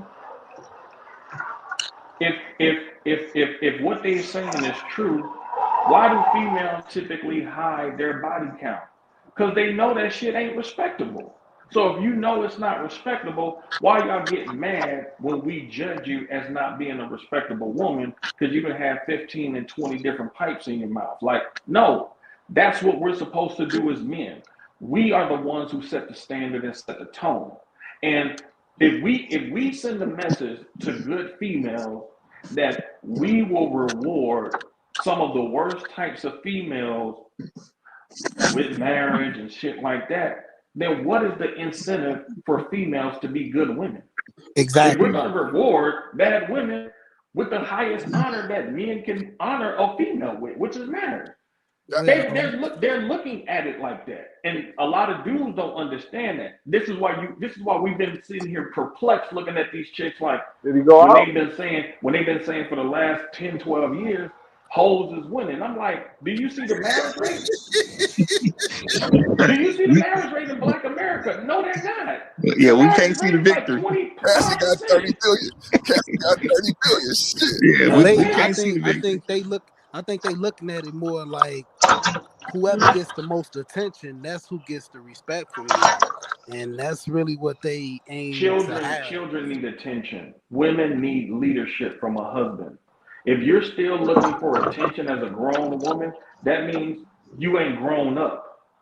Because ain't nobody giving you attention as a damn woman. A child needs attention.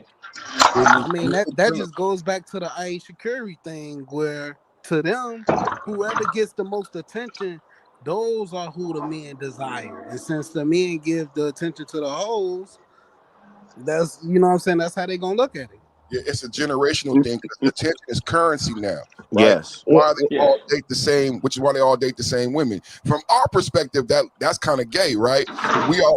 Why do they all date the same girl? It's because of the attention that it can garner them because it's currency. So we're dealing with a lot of arrested development. We got of adult children, right? There's actually psychological books on this.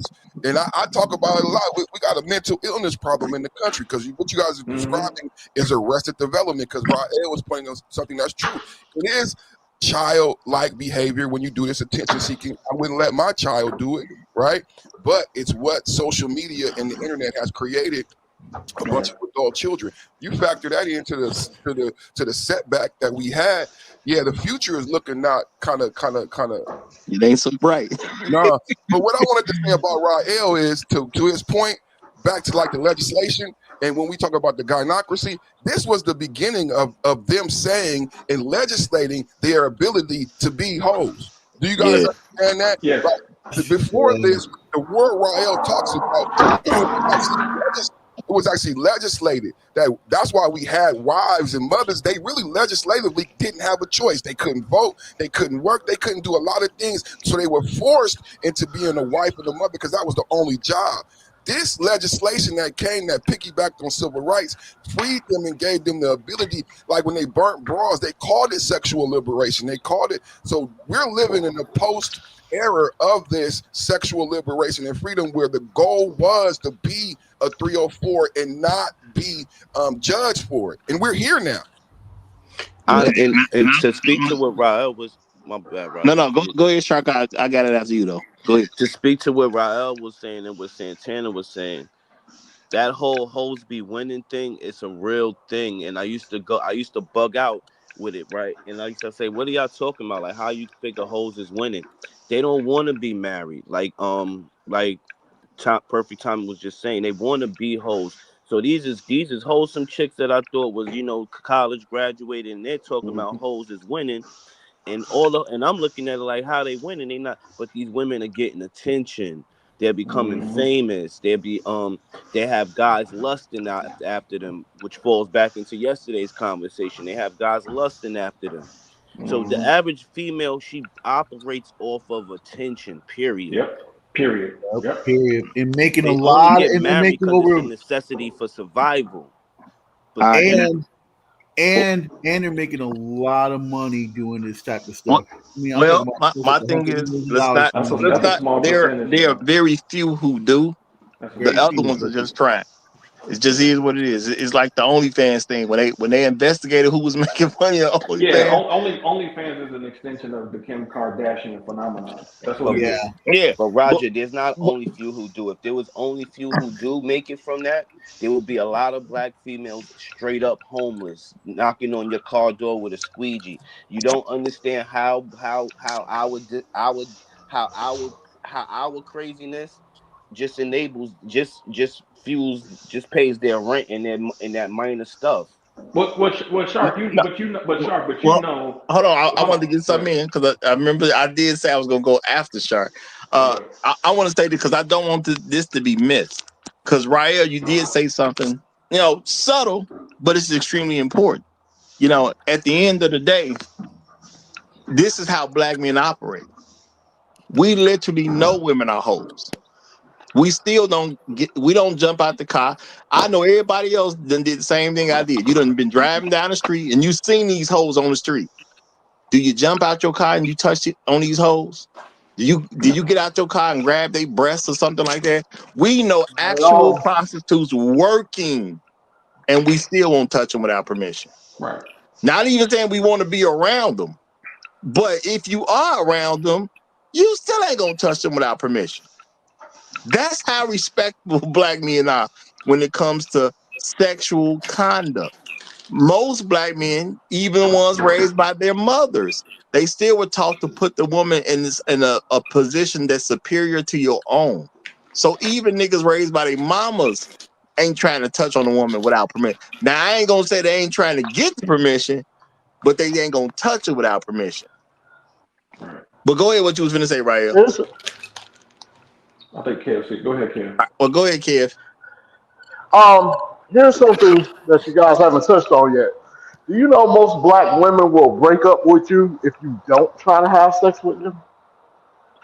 Absolutely. Well. I'm gonna say that again. Most black women, if you don't try it, if you just want to spend a little money, take them out, give them good conversation, they will break up with you if you're not trying to have sex with them because they figure that's their value. And they try to use reverse psychology on us. Now, to the original topic about black men and sexual misconduct. Every city in America has a sexual offenders list. You can look, it's public. Look online. Bro, you're going to see so few black men on there, it's a shame. Yep. Yep. Bro, that's why the list exists. If it was all black people. You ain't lying, perfect. I'm talking about this with Drake and Kendrick. We live in nice neighborhoods with the red dots. Why do those red dots exist? Because they're not black. If those red dots were black men, we wouldn't have this problem. Man, come on, man. That's why the list exists, bro. None of us are scared of those red dots. Anybody right now, go to your neighborhood. If you live in an HOA, a nice neighborhood, you're going to be surprised. Like, damn, I paid this money for this house and this many red dots in this neighborhood, and I don't see no black in this neighborhood. It's going to be all white men, just about all. I'm 48 years old. I know two men personally in my life that became sexual predators. One I'm related to. I went to one of his meetings with him. Bro, so many white men and Hispanic men in this meeting, and we're talking about like 50 plus people, and it's him and one other black dude. Why the hell would you go? He was supporting his family member. He's a family member. You give forgiveness to your family members that you wouldn't give to strangers. And he's trying to help him get better. He's going there so that he can get better. That meeting to get better. Yeah. And when it comes down to it, I'm gonna even say too, the reason they expand certain definitions and things like that is so black men can be included. Because when it comes, it's just like a mass shooting where they start changing up the definition to say it just means 3 people got shot. Why did they do that? Because there wasn't no niggas coming up in mass shootings. They needed to include some niggas. How we gonna get these niggas included? They don't really shoot people like we do. Well, let's change the definition. Lord, no. Yeah, by the way, that changed in like 2013 or 2015, but I know that's when it changed. I actually looked that up.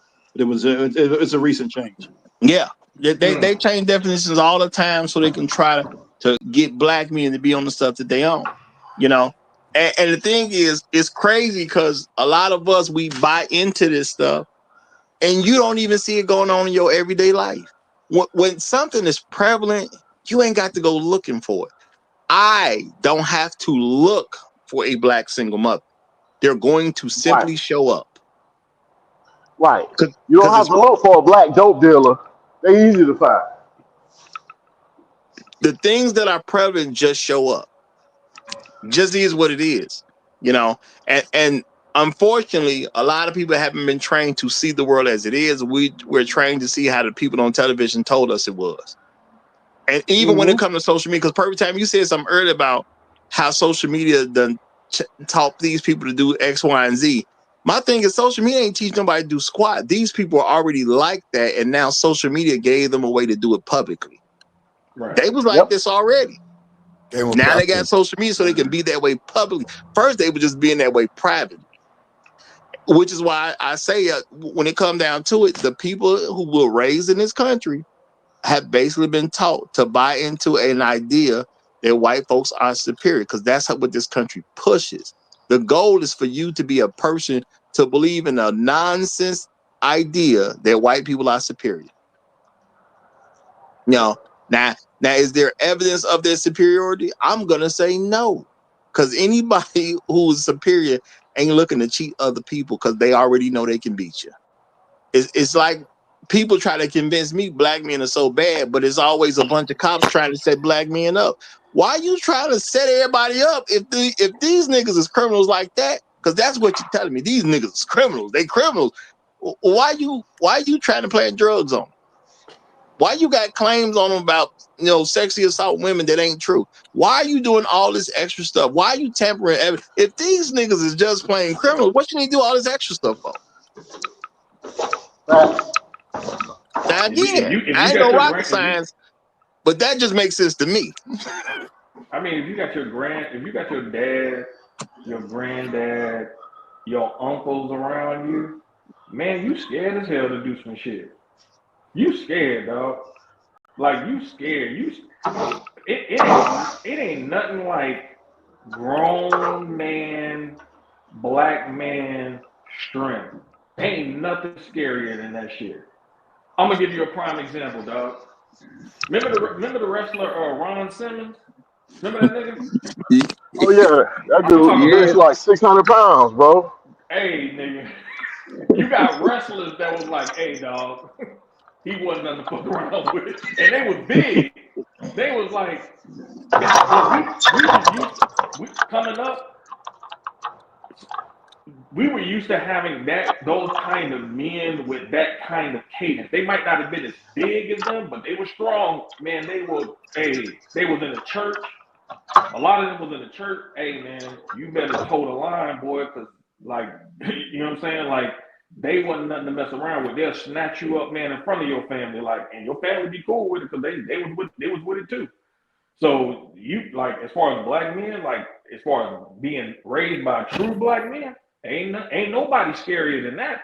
Ain't nobody scarier than that, and ain't no black man that's raising young men is going to condone you being that type of dude. They're not going to go for it. They're not going to go for it. Yeah, it just is what it is. We got guys who are quote unquote players and all that type of stuff. They tell women all the time, "Don't you mess with no nigga like me." I know I'm not what's up. I know that. But that's how I'm living. Don't you never bring a nigga around here that's like me. They tell us to their own sisters. So now you got all these black men so protective of black women, but I'm supposed to buy into a narrative that black men we just don't have sexual conduct when it comes to women?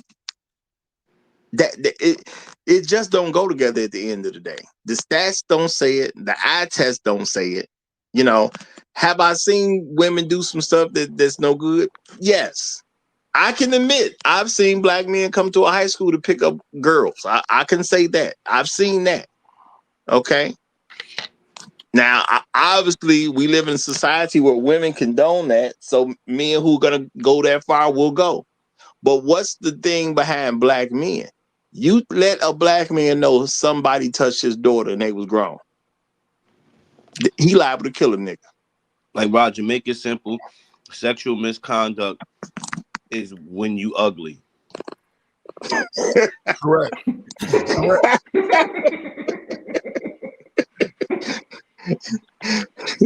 So he touched me, but he had the nerve to be ugly at the same time. Or I'm gonna say a lot of it really does come out when after the breakup. When she really understands you don't mess with her no more, now it's sexual misconduct. Is it sexual misconduct when females go to concerts, rap concerts, and R&B concerts and throw their panties on the stage? Is that sexual misconduct? Yeah. That's a real weapon, Roger. That's a real weapon. That happened to Jeezy. That's like a baby. I call it the baby mama two-step. This is how, and the child support courts understand that. In certain places, they've taken away that step.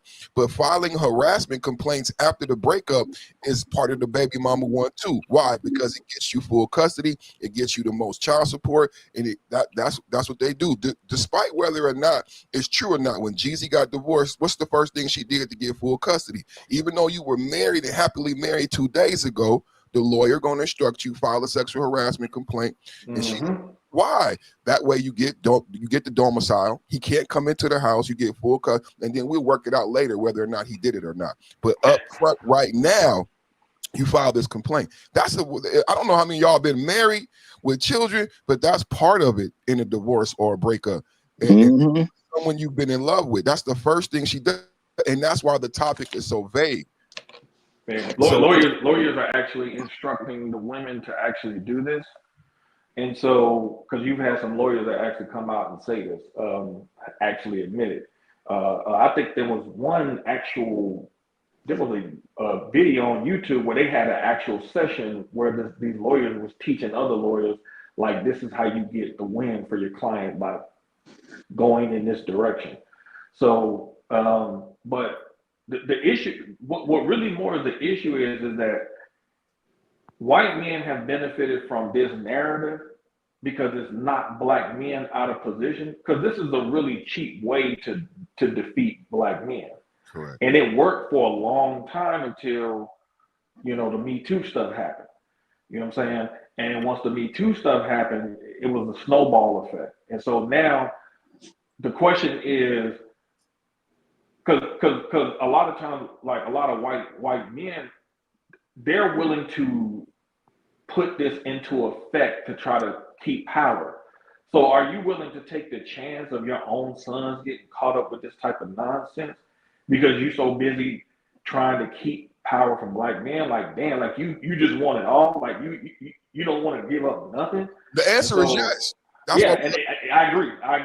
That's like, Kyle Rittenhouse. That's the school shootings. The result, all of the kids that did the school shootings are all single parent white moms, right? That never gets brought out, but that's the result of what the divorce rate hitting them, right? Their children are manifesting in the same way as black children, but they do it at school. It's the same thing. Well, the white women saw the black women do it, and they say, I want a piece of that. Hey. Because the black women are the most unlooked at women. And what I mean by this is, don't nobody care what they're doing because they're not seen as a threat. The white men don't create power structures to stop them. But they do make their own women jealous because they take the negative things that black women get and say that's freedom. And I want some of that. And then they start repeating the same behaviors, which is why you had a black single mother issue, and then now you have something developing where it's turned into a white single mother issue. It's like 38% now, white women, single moms. Well, they figured out that the law didn't say black woman, like Roger said. Like, I could get some of that welfare. I could get some. I thought it was designed for. We get it too. And the white man just is over there getting and there's a result. But you know what? I want to point out to what Kev says a lot. There's a result of this conversation. We're all older gentlemen, but the younger generation, like Kev brings up a lot, they're not dating, they're not marrying, they're not having kids. What percentage that he quotes a lot that of black men are not having children? You know what I'm saying? Not out of wedlock. So what I noticed, sadly, because I said the other day I got baby mamas, I didn't pay child support, but I see the young ones, they saw what I went through, and it's creating a great deal of apprehension. They don't want to be. I don't know, man. I don't want to say scared, but I don't see them involved with women or the same way we were, right? They have watched these things, and it has had a negative effect on them, and that's why we have the numbers of low marriage, low babies, because they've seen this over the past 50 years.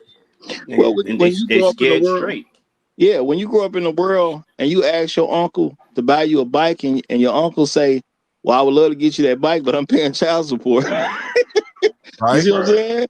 It starts to hit a little different. When you talk to your brother and you ask your brother, can he go with you? And you say, man, I can't do it. I gotta get over here because this woman tripping. I gotta go give her this extra money. All this stuff impacts a young man growing up. See, we don't think about the fact that children see stuff from all different types of angles because they got relatives going through the stuff. And people try to push, them dudes, they incels, they can't get no women. No, they don't want to be participating in stuff that they seen destroy other people. They're not complete idiots. Correct. If I grow up and every time I talk to my daddy, my uncle, my cousin, go out with some men from here or there, whatever, and they got all this stuff that's bothering them and it's coming from a certain place, I'm probably going to avoid that place that it's coming from. Shit, it just makes sense you at the end of the no day. wife or no kids. Shit. Roger, you taking your time because of these truths and all these ills we be crying up here about. You know what I'm saying? I saw stuff very early, and I just wanted a woman who ain't gonna have me all in those stressful situations, because I mess around and do something that ain't no coming back from. You see what I'm saying? So I avoided women that I believe was gonna take me down a bad road. Now, unfortunately, I had no idea that was gonna include the majority of black women. But I wasn't trying to set up to get messed over. I don't see a reason why I should sign up to be messed over. You know, it is what it is. You know, I got the benefit of coming from a bigger family. I got folks, you know what I'm saying, that I deal with only, 9, 10 years younger than my own mama. So I've been hearing stories about stuff for years. Because see, the thing about having a nice size family that you actually talk to, you not only get perspectives from them, you hear about what happened to their friends, what happened to their associates, what happened to that nigga they went to school with, what happened to that nigga they went to. I'm talking about all the schools, the grammar schools, the colleges, the high school. You hear the story about the stuff that happened in their town. You get a big, wide perspective on a lot of stuff about a lot of people that you don't necessarily know or ever meet. But they telling some real stuff. I ain't signing up to get messed over. I didn't see the importance of it. And that's just real talk. And also, too, we got to keep in mind, like, we're a long way away from the shotgun wedding aspect, where that was black men's way of trying to keep the family reputation intact while simultaneously trying to hold the black man who got their daughters pregnant. But the reality of the situation is, as black men, we have to get out of this mentality of, because this is why a lot of stuff is not going to change. Black men fall into the same thing that a lot of females do. Well, it takes two. Well, what about the men? And such and such, and it's like they can never just solely. Many of them can never solely just hold a female accountable. If you got females in your family, I'm pretty sure the black men on this fucking panel, the black men in this chat, I'm pretty sure they've seen some really suspect chicks in their own family, and I'm pretty sure none of them would ever want them to be those kinds of women. They would want them to be upright, respectable women. However, at the same time, and I don't care if it's a daughter, man. Like, if she's carrying your last name, man, you got every right to lay down the law. That's your name. And at the end of the day, if she doesn't want to bring respectability to the name, man, just like other groups of people, man, these other groups of people ain't got no problem disowning their daughter. We have a very serious problem. Like, we'll say the right thing, but we won't do the right things when it's necessary. When you make the example, let's say you got two or three daughters. Let's say you got three, and you got that first one, and she out the box, she just run them up, and you like, she ain't welcome here. She out of here. She can never come back here. I don't care if she have kids. Those other two are going to look at that situation, and they're going to say, Dad says she can never come back behaving like that, and I do love Dad, so I still want to be around him. So guess what I ain't going to do? I ain't going to do that shit she did, because I still want to be able to come home. And she'll probably try to reach out to her sisters and try to get them to, speak some good words. But if Dad is standing firm, they going to know, I can't be messing around. And see, that's how you're going to have to get to that point, like, just on a small level, because you can't just think about that particular daughter. You got to think about the whole. You got to think about those other two, the other females in that family, the cousins, the younger cousins that's watching these females dress like hoes and stuff like that. Man, these chicks the way that these females dress around their younger female relatives is like atrocious. Like, it is ridiculous. Like, how stuff has just been so normalized. These young girls is very impressionable. They're going to be watching you and do the things you're doing, and then y'all wonder why when she get 14, 15, 16, she thought, Man, she saw you thotting when she was 5 and 6. Hey, real talk. They mamas I have them dressed like hoes as little girls, and I have addressed many women and literally asked them, "Why you dress your daughter like a hoe? Or why you trying to sexualize my daughter?" I'm not the one that dressed your daughter. Look like you the one trying to sexualize. You know, what do you expect her? Let me just say this: what do you expect her to put on if you've been dressing like a hoe since she was 3, 4, and 5? Right. When she 21, how you expect her to dress, and you've been dressing like a straight hoe at 3 years old? Now she 21. What you think she gonna put on? Exactly. But go ahead, brother.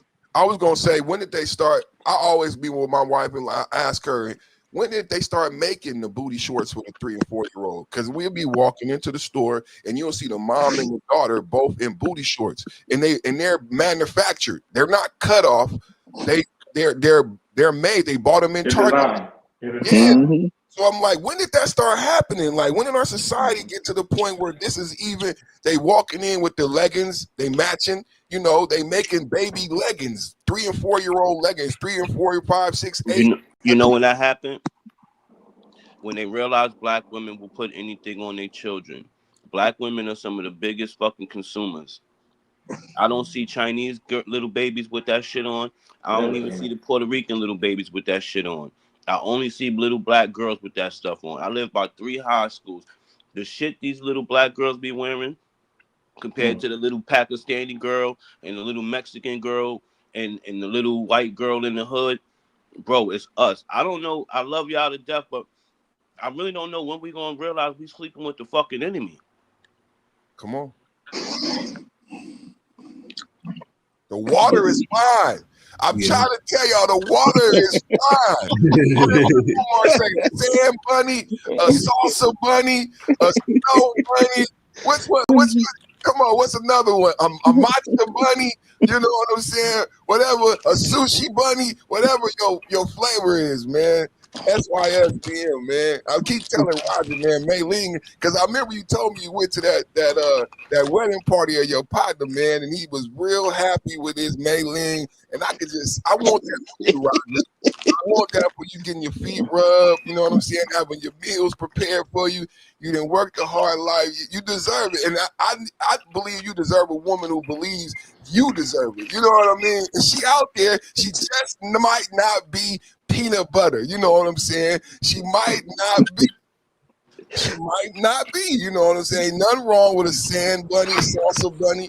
Shout out to Umar, because Umar coined that correctly when he said he did. And he said, if we do that, we have an identity crisis. I will happily go to my grave. Yeah, I think he put a little sauce on it, talking about we gonna have an identity crisis. Right. You know what I'm saying? Right. I don't see that happening. No, I don't see that either. But Shark man, I just want to give you a compliment, brother. You've been really showing up and showing out on the panel. I've learned some things from you, and I've been impressed by your panelism. And I'm glad to share the panel with you, Roger. You got some good people up here, man. I just want to share that with that brother, man. Appreciate that, God body. Yeah, hey man, I just get what I can get. They do what they do, and I just appreciate it coming through. And that's real talk. And we got the one, the only, ain't no nigga like this nigga.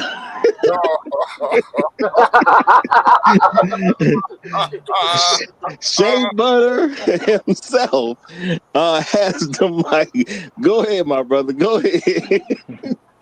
Peace to the gods. Shout out to my Nubian queens. Peace, God. Peace, God. Peace, brother. So, I've been sitting in the clouds listening to you brothers, and my heart is just sad. My heart is just sad, brothers. See, yeah, you're right. Do black men mistreat women in those kind of ways? Absolutely not. But see, brothers, it's not about the physical; it's about the mental. How we be calling them bees and hoes on the tube. How we be saying, bees ain't shit. This is also sexual misconduct. That's how I pay this nigga. This also See, because brothers, you got to understand something, right? You can destroy someone both mentally or physically, and right now, we destroy one another mentally. And I heard this one brother say we sleeping with the enemy, but at the end of the day, we made that enemy, brother. We made that enemy. And I'm gonna leave it right there. Yo, I Hey, don't now know can if I sauce can is I ask you Santana, a you cooking. play question? this nigga Santana. Hey, This nigga on can I Santana payroll. I promise. can I ask you a question? Do you think that that black women actually protect men from sexual misconduct?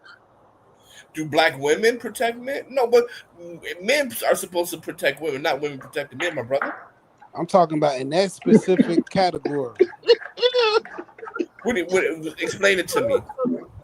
You ever heard of them stories where they say the old uncle or the old grandpa did or said some weird stuff and they just keep him away. Do black women protect their children? Well, No, no. protect black men from the No, no, system. no. Do they protect the black men in the family from the secret getting out and all of that Right, kind of right. stuff? That's what he Like meant. so. Say for example, Many do. the black woman, brother maybe touched a child or something like that, and she Right. don't say nothing. Yeah, yeah, yeah, that happens. Yeah. You got to Happens a understand lot. something. That's not really her fault, though. That's not really her fault because what happened is that because her father left her without protection, and she saw someone do that to her, she thinks it's normal. Okay. Now, Can now, now everybody agree with uh, that? I'm gonna say absolutely not. And guess what? I actually looked into that. And what happened is, guess what I found out when I looked into all these claims about the quote unquote uncle always touching somebody. Okay, you know who I found out the uncle was? Uh-oh. The uncle was their boyfriend. God, see. Yep. So Yep. it wasn't no man in the family touching on some of the kids that he's related to. Correct. What happened is she brought a man. Somebody's mama brought a man in there that she was having sex with, and then that man was either allowed or just simply put in position to start touching on other people. Yep. Now, how often does that happen? And guess what? They do protect him. And guess what? They won't tell the father that the guy's touching their child because they rather their child be touched than their father be notified. Because they know what their father gonna do when he find out her Yep. boyfriend is touching on his kid. They know what Exactly. time it is. And Tyler, multiple women in the family will protect that man. Yep. Tyler Perry, one of his first and most popular movies, the brother asked, does it happen a lot? It happens so much, it's an archetype. And Tyler Perry made a movie with these characters, and it made $1 billion. Yeah, I And, mean, and, and, look. and the I'm mother sorry, go told ahead, the go ahead. daughter, if you stop sleeping with him, you gotta get out of my house. Because the man had told the Anybody, mother that we gonna break up. Look, but listen, anybody seen the color purple? brothers. Now, I'm not here saying that the black woman is perfect because I'm not saying that. But what I am I'm saying sorry. that we do play a role, and even the boyfriend. That boyfriend is a black man. That boyfriend is a black man doing Exactly. horrendous things to that woman's family. Right. So when It is. y'all It get to is. A, going it into is. A, so when y'all get to looking it at is. A, stats and when y'all get to looking at stats and saying that it's more people in this race doing this, more people in this race, y'all got to realize they actually protecting us from even being in the conversation today. Oh my God. What's his name again What are today? you talking? What I mean, that didn't make no. That They're means hey, protecting that hey, us black from being women in the look, is also conversation. What are you talking hey, about? listen, We talking about listen. talking Hold about on, hold sexual on, every. misconduct. Hold on. hold Multiple. on. Go ahead. Go ahead, King. We don't listen. Don't answer that. That's gonna be another He 2 hour done. show. I promise you. He Don't done do did it that. now. Don't do that. Listen, man. What we need to do is clip every time Santana had an opening statement on this show and do a collage of it. We are the most evil beings on the planet. I promise you. I promise you, we don't left the community. We don't abuse these women. We don't financially abuse them. We don't psychologically beat them down. We don't tow clothes off of them and left them outside naked. We don't flat the tires in the car. Santana, what do we get right? We can't No, even no, but balance I out, want to. I though. want to say this. I don't want to say we, as in the whole collective, but I will say that there has been attack on a black woman. There has been attack on the black psyche, and there has been a small group of sellouts: Rick Ross, Jay Z, Snoop Dogg, Dr. Dre, See, this that nigga know the has name. that has mentally torn down these women, gave anthems to let the other people in the neighborhood sing it to them. I mean, if a woman I can constantly hear agree. her name, if a woman constantly hear herself being referred to as a B, over time, that's what she's gonna call herself. My brother, you of the Hebrew Israelite religion, correct, sir? All praises. All praises, all praises. So Or Nation of Islam. you Or Nation can't of Islam. you can't take the strong man's house unless you bind up the strong man. Is that correct, sir? That's absolutely correct, brother. Okay, so the government binding up the strong man say you got to get up out of here because I'm trying to get the house. No, see, That's this what is happened to the black woman. where you fell, brother, because in the law it says that when we traded the Most High for other gods, the Most High treated us as an enemy, We were and cursed. he destroyed us. We were It ain't the cursed. white man. A matter of fact, if we want to be 100% real, Boy, we that's have the we first have time an I issue. ever heard a Hebrew Israelite say it ain't the white man. No, because if we want to keep it 100%, well, you talking to a real one. I ain't no street nigga. You talking to a real one, right? Right. This is Well, people saying God. You well, talking to right now, brother. The Because real they one gonna they gonna strip the purple and gold off you for saying that, brother, brother. took this his is passes. science. They're gonna take his passes. You talking to blue haired Vegeta right now, brother. And I'm telling you the real. The Bible says that since you became the harlot, I'm going to treat you as the harlot, and I'm going to send you to where there's no respecter of women and old men. Deuteronomy, right? And so actually, we Uh-huh. don't have a white supremacy problem. We have a Most High problem because we're in here because we broke the law, statute, and commandments. That's real talk. All right. No, no, I agree with that. But you move the goalposts. The brother asked about the women. Asked about what happened to the women. I'm And telling I'm you what telling you what happened to the happened to women. the women. Yeah, hold And on I'm now. telling Hold on. you, Let me Snoop give you. Dogg, Yes, about Ice Cube. it's too early for Bible study. Yeah, he telling us his Bible No, study no, no. But started too early. I broke it down to you. Snoop Dogg, Dr. Dre, Jay Z. If you keep calling a woman a B, she gonna call herself a B. So I mean, y'all we're laughing, but I'm Hold being on now. serious right now. we're four leaders in the community. Hold on. Let me get this something in on my own show, and I gotta Come on, I gotta go get ahead, boss. I gotta get a new panelist. Get Vegeta off me. Get Vegeta off me, man. I'm No, but saying, I'm being serious though. Come on, be hey, serious. nah, Nah, it's but all good, man. It's all good. But let me say this. I'm gonna say, well, you know, and I'm not doing this to attack him. I'm not doing this to attack. I'm a just say what's real. Now I'm gonna say Santana just presented a really really bad problem. Okay, because when I addressed what was going on with the quote unquote the uncle touched the kids type demo, and I researched that, and I found out it was not actual relatives touching anybody. Some woman would bring a man into the home A black and give man. that man access to the children.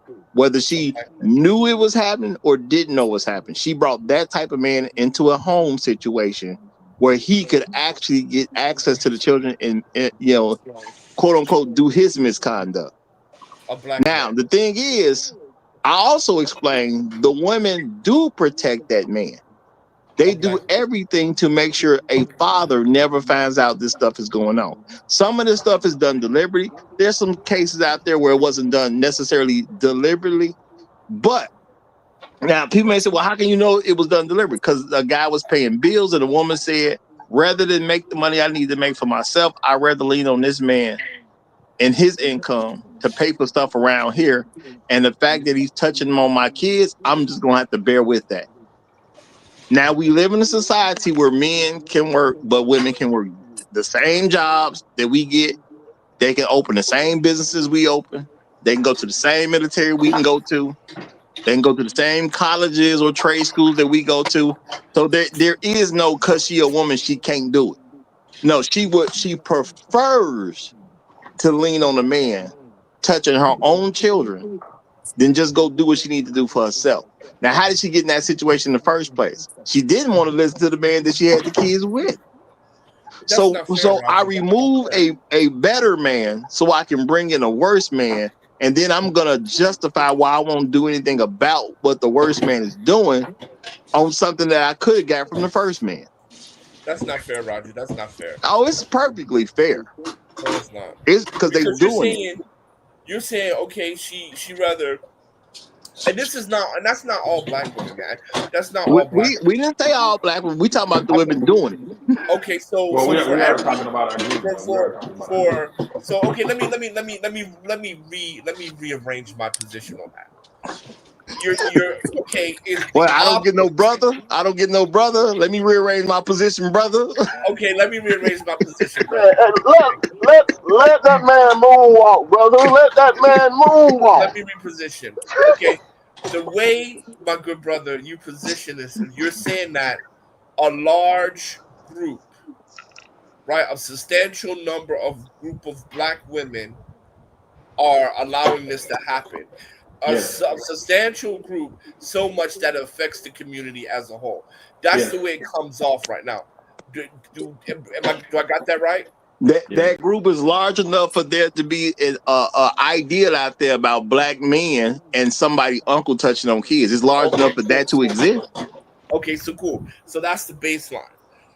But if that's also the case, then there has to be a large enough group of black men, because that's what she's bringing into her domicile, right? Bro, I'm saying she BSing in the first place. But so is the other dude that's black. No, the number per capita is relatively small. But when you're talking about it happening, he's saying when it's happening, it's usually not somebody that they're actually blood relative to. It's usually the mother's boyfriend. One dude could be smashing on 50 chicks. What I'm saying? Okay, no. Let me clarify from a numbers perspective. What I'm saying is it don't really happen at all. But what I'm also saying is it's promoted big enough as there is a literal narrative out there about the group itself, which implies most of us are doing it. But hold on. What I'm saying? Wait. What I'm saying is this, right? What I'm saying is this. However minute or how large, what I'm saying is however much degree that you want to hold the black woman guilty for that, to that same degree and level, you have to hold certain black men for doing that, because they're the ones that's robbing the chicken. We've already established that black men will take your life over stuff like that, and that's why the women are protecting the men, because they know if that gets out, that dude is liable to get killed. But that man they're protecting is a black man. That man they're protecting is a black man. It's not just the dude that's going to be. It's not just going to be the dude that be protected. That woman will get her head busted wide open too. It's not just the dude. Okay. If any dude finds out that you had another dude around his children and they did that to them, you better fly to the moon. You better join. Yeah, everybody in the house. Everybody in the house go down. Everybody gonna get it. You know what I'm saying? So it ain't just her protecting the dude. It's really her protecting herself. Really, he's just defending. He's just benefiting from that. But I agree with that. But at the same time, the narrative, and this is what Roger's speaking to. He's talking about the narrative that is spun around this happening.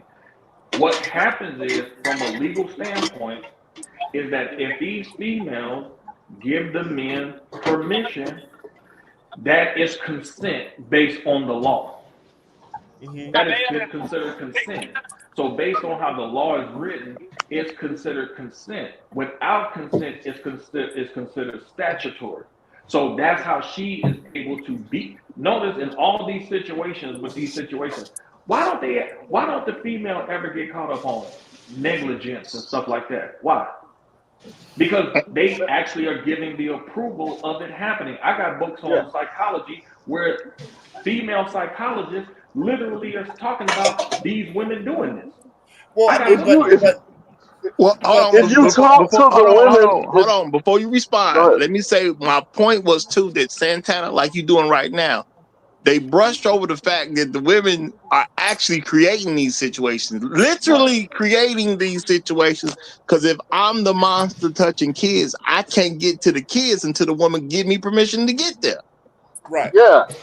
And absolutely. So that's what I And think. then when it's brought up, we brush off everything the woman does, even though That's even the women who know it's happening literally have a man there. Well, girl, you just gonna have to give him some because he paid the bills. You gonna have well, to I that's give the him think some point. because he paying the rent. well, I That's the think what point that what's making I'm talking to.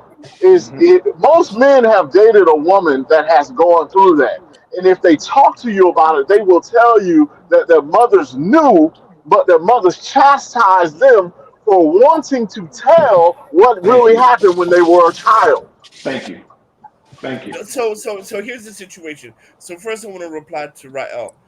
Okay, so first of all, I can agree, right? I can agree when it comes to the law. Matter of fact, who is it? Justice Scoliosa, the Latin Scalia, Supreme yes. Court. She she outright blanketly said that the law is not designed to punish women. It's not. So that's why when you see all those teachers sleeping with those teenage boys, they never go to prison, right? Nope. Even one of the girls who even one of the adult teachers slept with one of the teenage boys. The teenage boy underage got her pregnant, and even though he's underage, he's on child support Child because support. the system is just not. And this is like white people, so the system is just not designed for that, unfortunately. But now, when we coming to, so my point is this: when we, matter of fact, let me make it simple. When Oh, it what is he talking comes about? to when it No, let me comes finish. to Let me finish. opening the door for the monster, I'm going to agree with you on that because at the end of the day, the child matters most. There's no need. Everybody even she is the monster for opening the door because at the end of the day, we should all prioritize the child. But outside of that, the black woman is getting abused every day. How? Well, I explained multiple ways, right?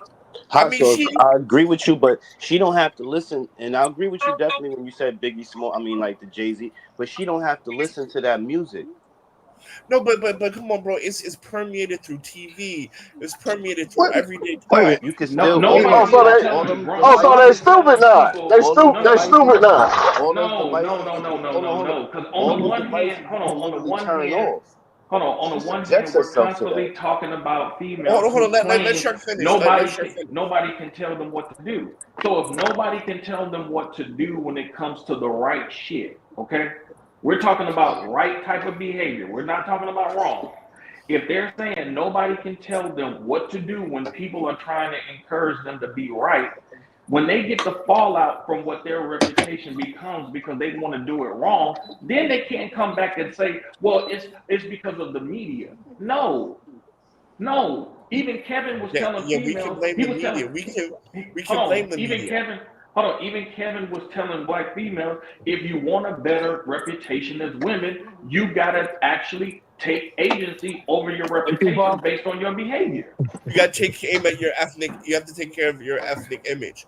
But at the end of the day, So look, if we look at the studies and how what the Germans did with media, and they literally changed media into a weapon, and we see how the media weaponized black people as a whole, as in general, and then we can see how it weaponizes us weaponized against us as black men, and weaponizes us against us as black women.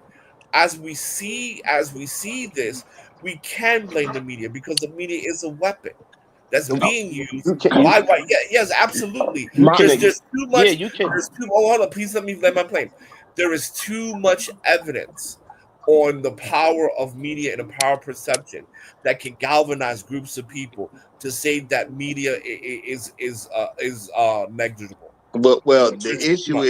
the I issue gotta ask is Roger. we are getting the blame for what the women are doing. I don't see people blaming the media. They blaming us. And I can't And say that's the it's a problem. media issue when we're talking about what they're actually doing, which is one of the reasons that I don't allow false narratives. Because I don't want to talk about what the media say they doing. I want to talk about what they actually doing. Because that's where But Well, my viewpoint comes from. he's at the saying end of these the day, strong, independent, don't need no man, women, ain't got no autonomy. at I the don't end even of the understand day, how that go together. at the end of the day, in American society, right? American society, the men are the leaders of the women. That is the narrative. Whatever is true or not, that's the narrative. And at the end of the day, black women and black men belong to the same ethnic group. So black men are going to be uh, constantly be blamed for the angst of black women as long as they're seen in the same ethnic group. Okay, now I'm gonna have to just put a quick pause in there. When it comes to the leaders of your communities, that a lot of that also went toward people having husbands. But see, How do you notice I didn't claim? say No, no, community. no, no. Notice I Hold on didn't say now. No, no. community. That's what the husbands have been, the leaders. No, notice I didn't say community. Now you're changing it. No, okay. However, you ethnic group people say husbands all the time too, because No, there was an Roger. No, expectation Now, for Roger, no, you women to get married and have a husband. now, Now, I'm Roger, I not love gonna you. say I love you, no. sir, I'm but you not even gonna nitpicking, say it Roger. ain't men in general, but who are the men responsible for when it comes to the women of that group? They're They're just responsible But for their you wives. cannot. they're Your responsible for their ethnic group daughters is also. bloodline. Your ethnic group is your bloodline. You cannot be kicked out based on marriage or not. Your ethnic group is your bloodline, and that's why I I say hear So bloodline and not community. I so hear what you in your bloodline, the women in your family that are unmarried adult women living on their own in their own homes, their own cars, their own jobs, do you leave them? Perfect See, timing. Why'd you leave, bro? Come back. Come back. but No, no, but no. now, Answer the question. Yeah, no, don't Kev, dodge. no, now. Kev, Come Now you back, didn't. the Vegeta. thing is, No, y'all, Kev, you we didn't listen clearly because he said it's perceived. He didn't say this is a solid stone thing. He said it's perceived that the men of the men of the ethnicity are the leaders. It's yes. perceived. That's a Now I we know feel argument. we no because we know in the other communities, yes, the men are the leaders. In the Chinese community, it don't matter if that's his niece, his nephew, his aunt. That's who they listen to. Yo, we live in a wild. Our world is bizarro land. A Black Yes. American world. It's bizarro Yeah, land. yeah. It's upside down. Yeah. We do everything as backwards, then we argue everything that's ass backwards. Y'all know that we supposed to be the leaders of the community. It Yep. don't matter if she married or not. If Roger tell his niece Thank you, something, Sharp. that's what's Thank you. solid. If Roger Well, tell his grandmother something, his grandmother ain't here no more, that's what's solid. I don't know no, why we no. gotta I argue mean, these things and nitpick. Oh no, she gotta be no. She's in your bloodline, and So you the oldest man in that family. You are the matriarch now. It gets you mean the handed so over to you. patriarch? it's our fault. It's our fault that they No, it ain't. hoes. It's not your fault because I was trying to tell Now Afro. it is your fault if you're Cause responsible. No. we Like I told no. supposed to Because be. We hold supposed on, hold no on, no no hold on, no no from hold on. perception from Hold on. If you educate the child okay. how to cross the street and the child get hit by the car, it's the child's fault. We've been told these women all of this stuff already. We've been showed these women, laid it out for them. They don't want to listen. Now it's out of our hands. And if it's out We're of my doing hands, what we it need can't to be do my as fault. leaders. Roger makes shows all the time that a bitch could listen to and figure and understand how it is. They don't want to listen, so it's out of your hands. Yeah, but that's not. But Look, no, this no, I get that. I get that. I'm 100% with you. I'm trying to figure out, and I'm asking him. He said it's your bloodline, so I'm asking him in his bloodline, in his Uh huh. family, And those women what's your that are question? unmarried, adult women living on their own with their own cars, own jobs, and everything, Say again. or Am I is what? he You their break leader? So if the they women listen in my family, the women in my. So first of all, I said perceived. So yes, thank you. people are going to perceive me to be the leader of them. Yes. Okay. Now I'm gonna say The yeah. women. Kev, he said He perceived. He said didn't say perceived, so he's yeah, saying yes. He's saying yes. That's his answer. It's yes. Yeah. Yeah. Now this is my thing. This is my thing. There is a thing, such thing as perception. Perceptions matter. Who perception matters the most? Because if you're talking about other people's perception, I don't even care what they think. And black people should. I've been saying this for a long time. And I literally have said, and I know I didn't say it on air, black people care way too much about what white people think. Look at them. That just ain't the group to follow. So why do you care what they think? Number two, we done hit the 3-hour mark, y'all. So here's what it is on that note. And we've been to get up out of here. So it's been great. It's been that was wonderful. smooth, brother. Man, That you was was just smooth. about to cook too. Oh yeah, I was definitely about to get some more stuff in, but we at that 3-hour mark. I think it's been a great show. I got to say shout out to everybody who participated, even Santana, who I believe created some good points for us to actually look at and discuss. And he came up with something. I forget what it is right now, but I'll possibly do something as like a follow-up tomorrow to something he said when he first got here. I might have to go watch the replay of probably to remember what it is, unless y'all can tell when we get the Santana, Bible. I got Before your we back, bro. before we go into Bible study, if y'all remember what he said, y'all let me know what that is, and so I can prepare for that. But I think it was a great show. Y'all, if y'all like what you gonna get the realest talk ever, then you come over to the Roger Report Live. We over here, 9 a.m. Chicago time. Okay? Not Kentucky time. Okay, not Baltimore time. Shout out to Faulkner. You know what I'm saying? Chicago time, y'all. Monday through Fridays. Make sure you like the video. Make sure y'all subscribe to your channel if you dig this type of content. I'm not even asking you to subscribe if you don't dig this type of content. I ain't desperate. Okay, but if you dig this type of content, subscribe. We rocking with you over here Monday through Fridays. I will see y'all next time around. Long live the habitual line steppers. And you know what?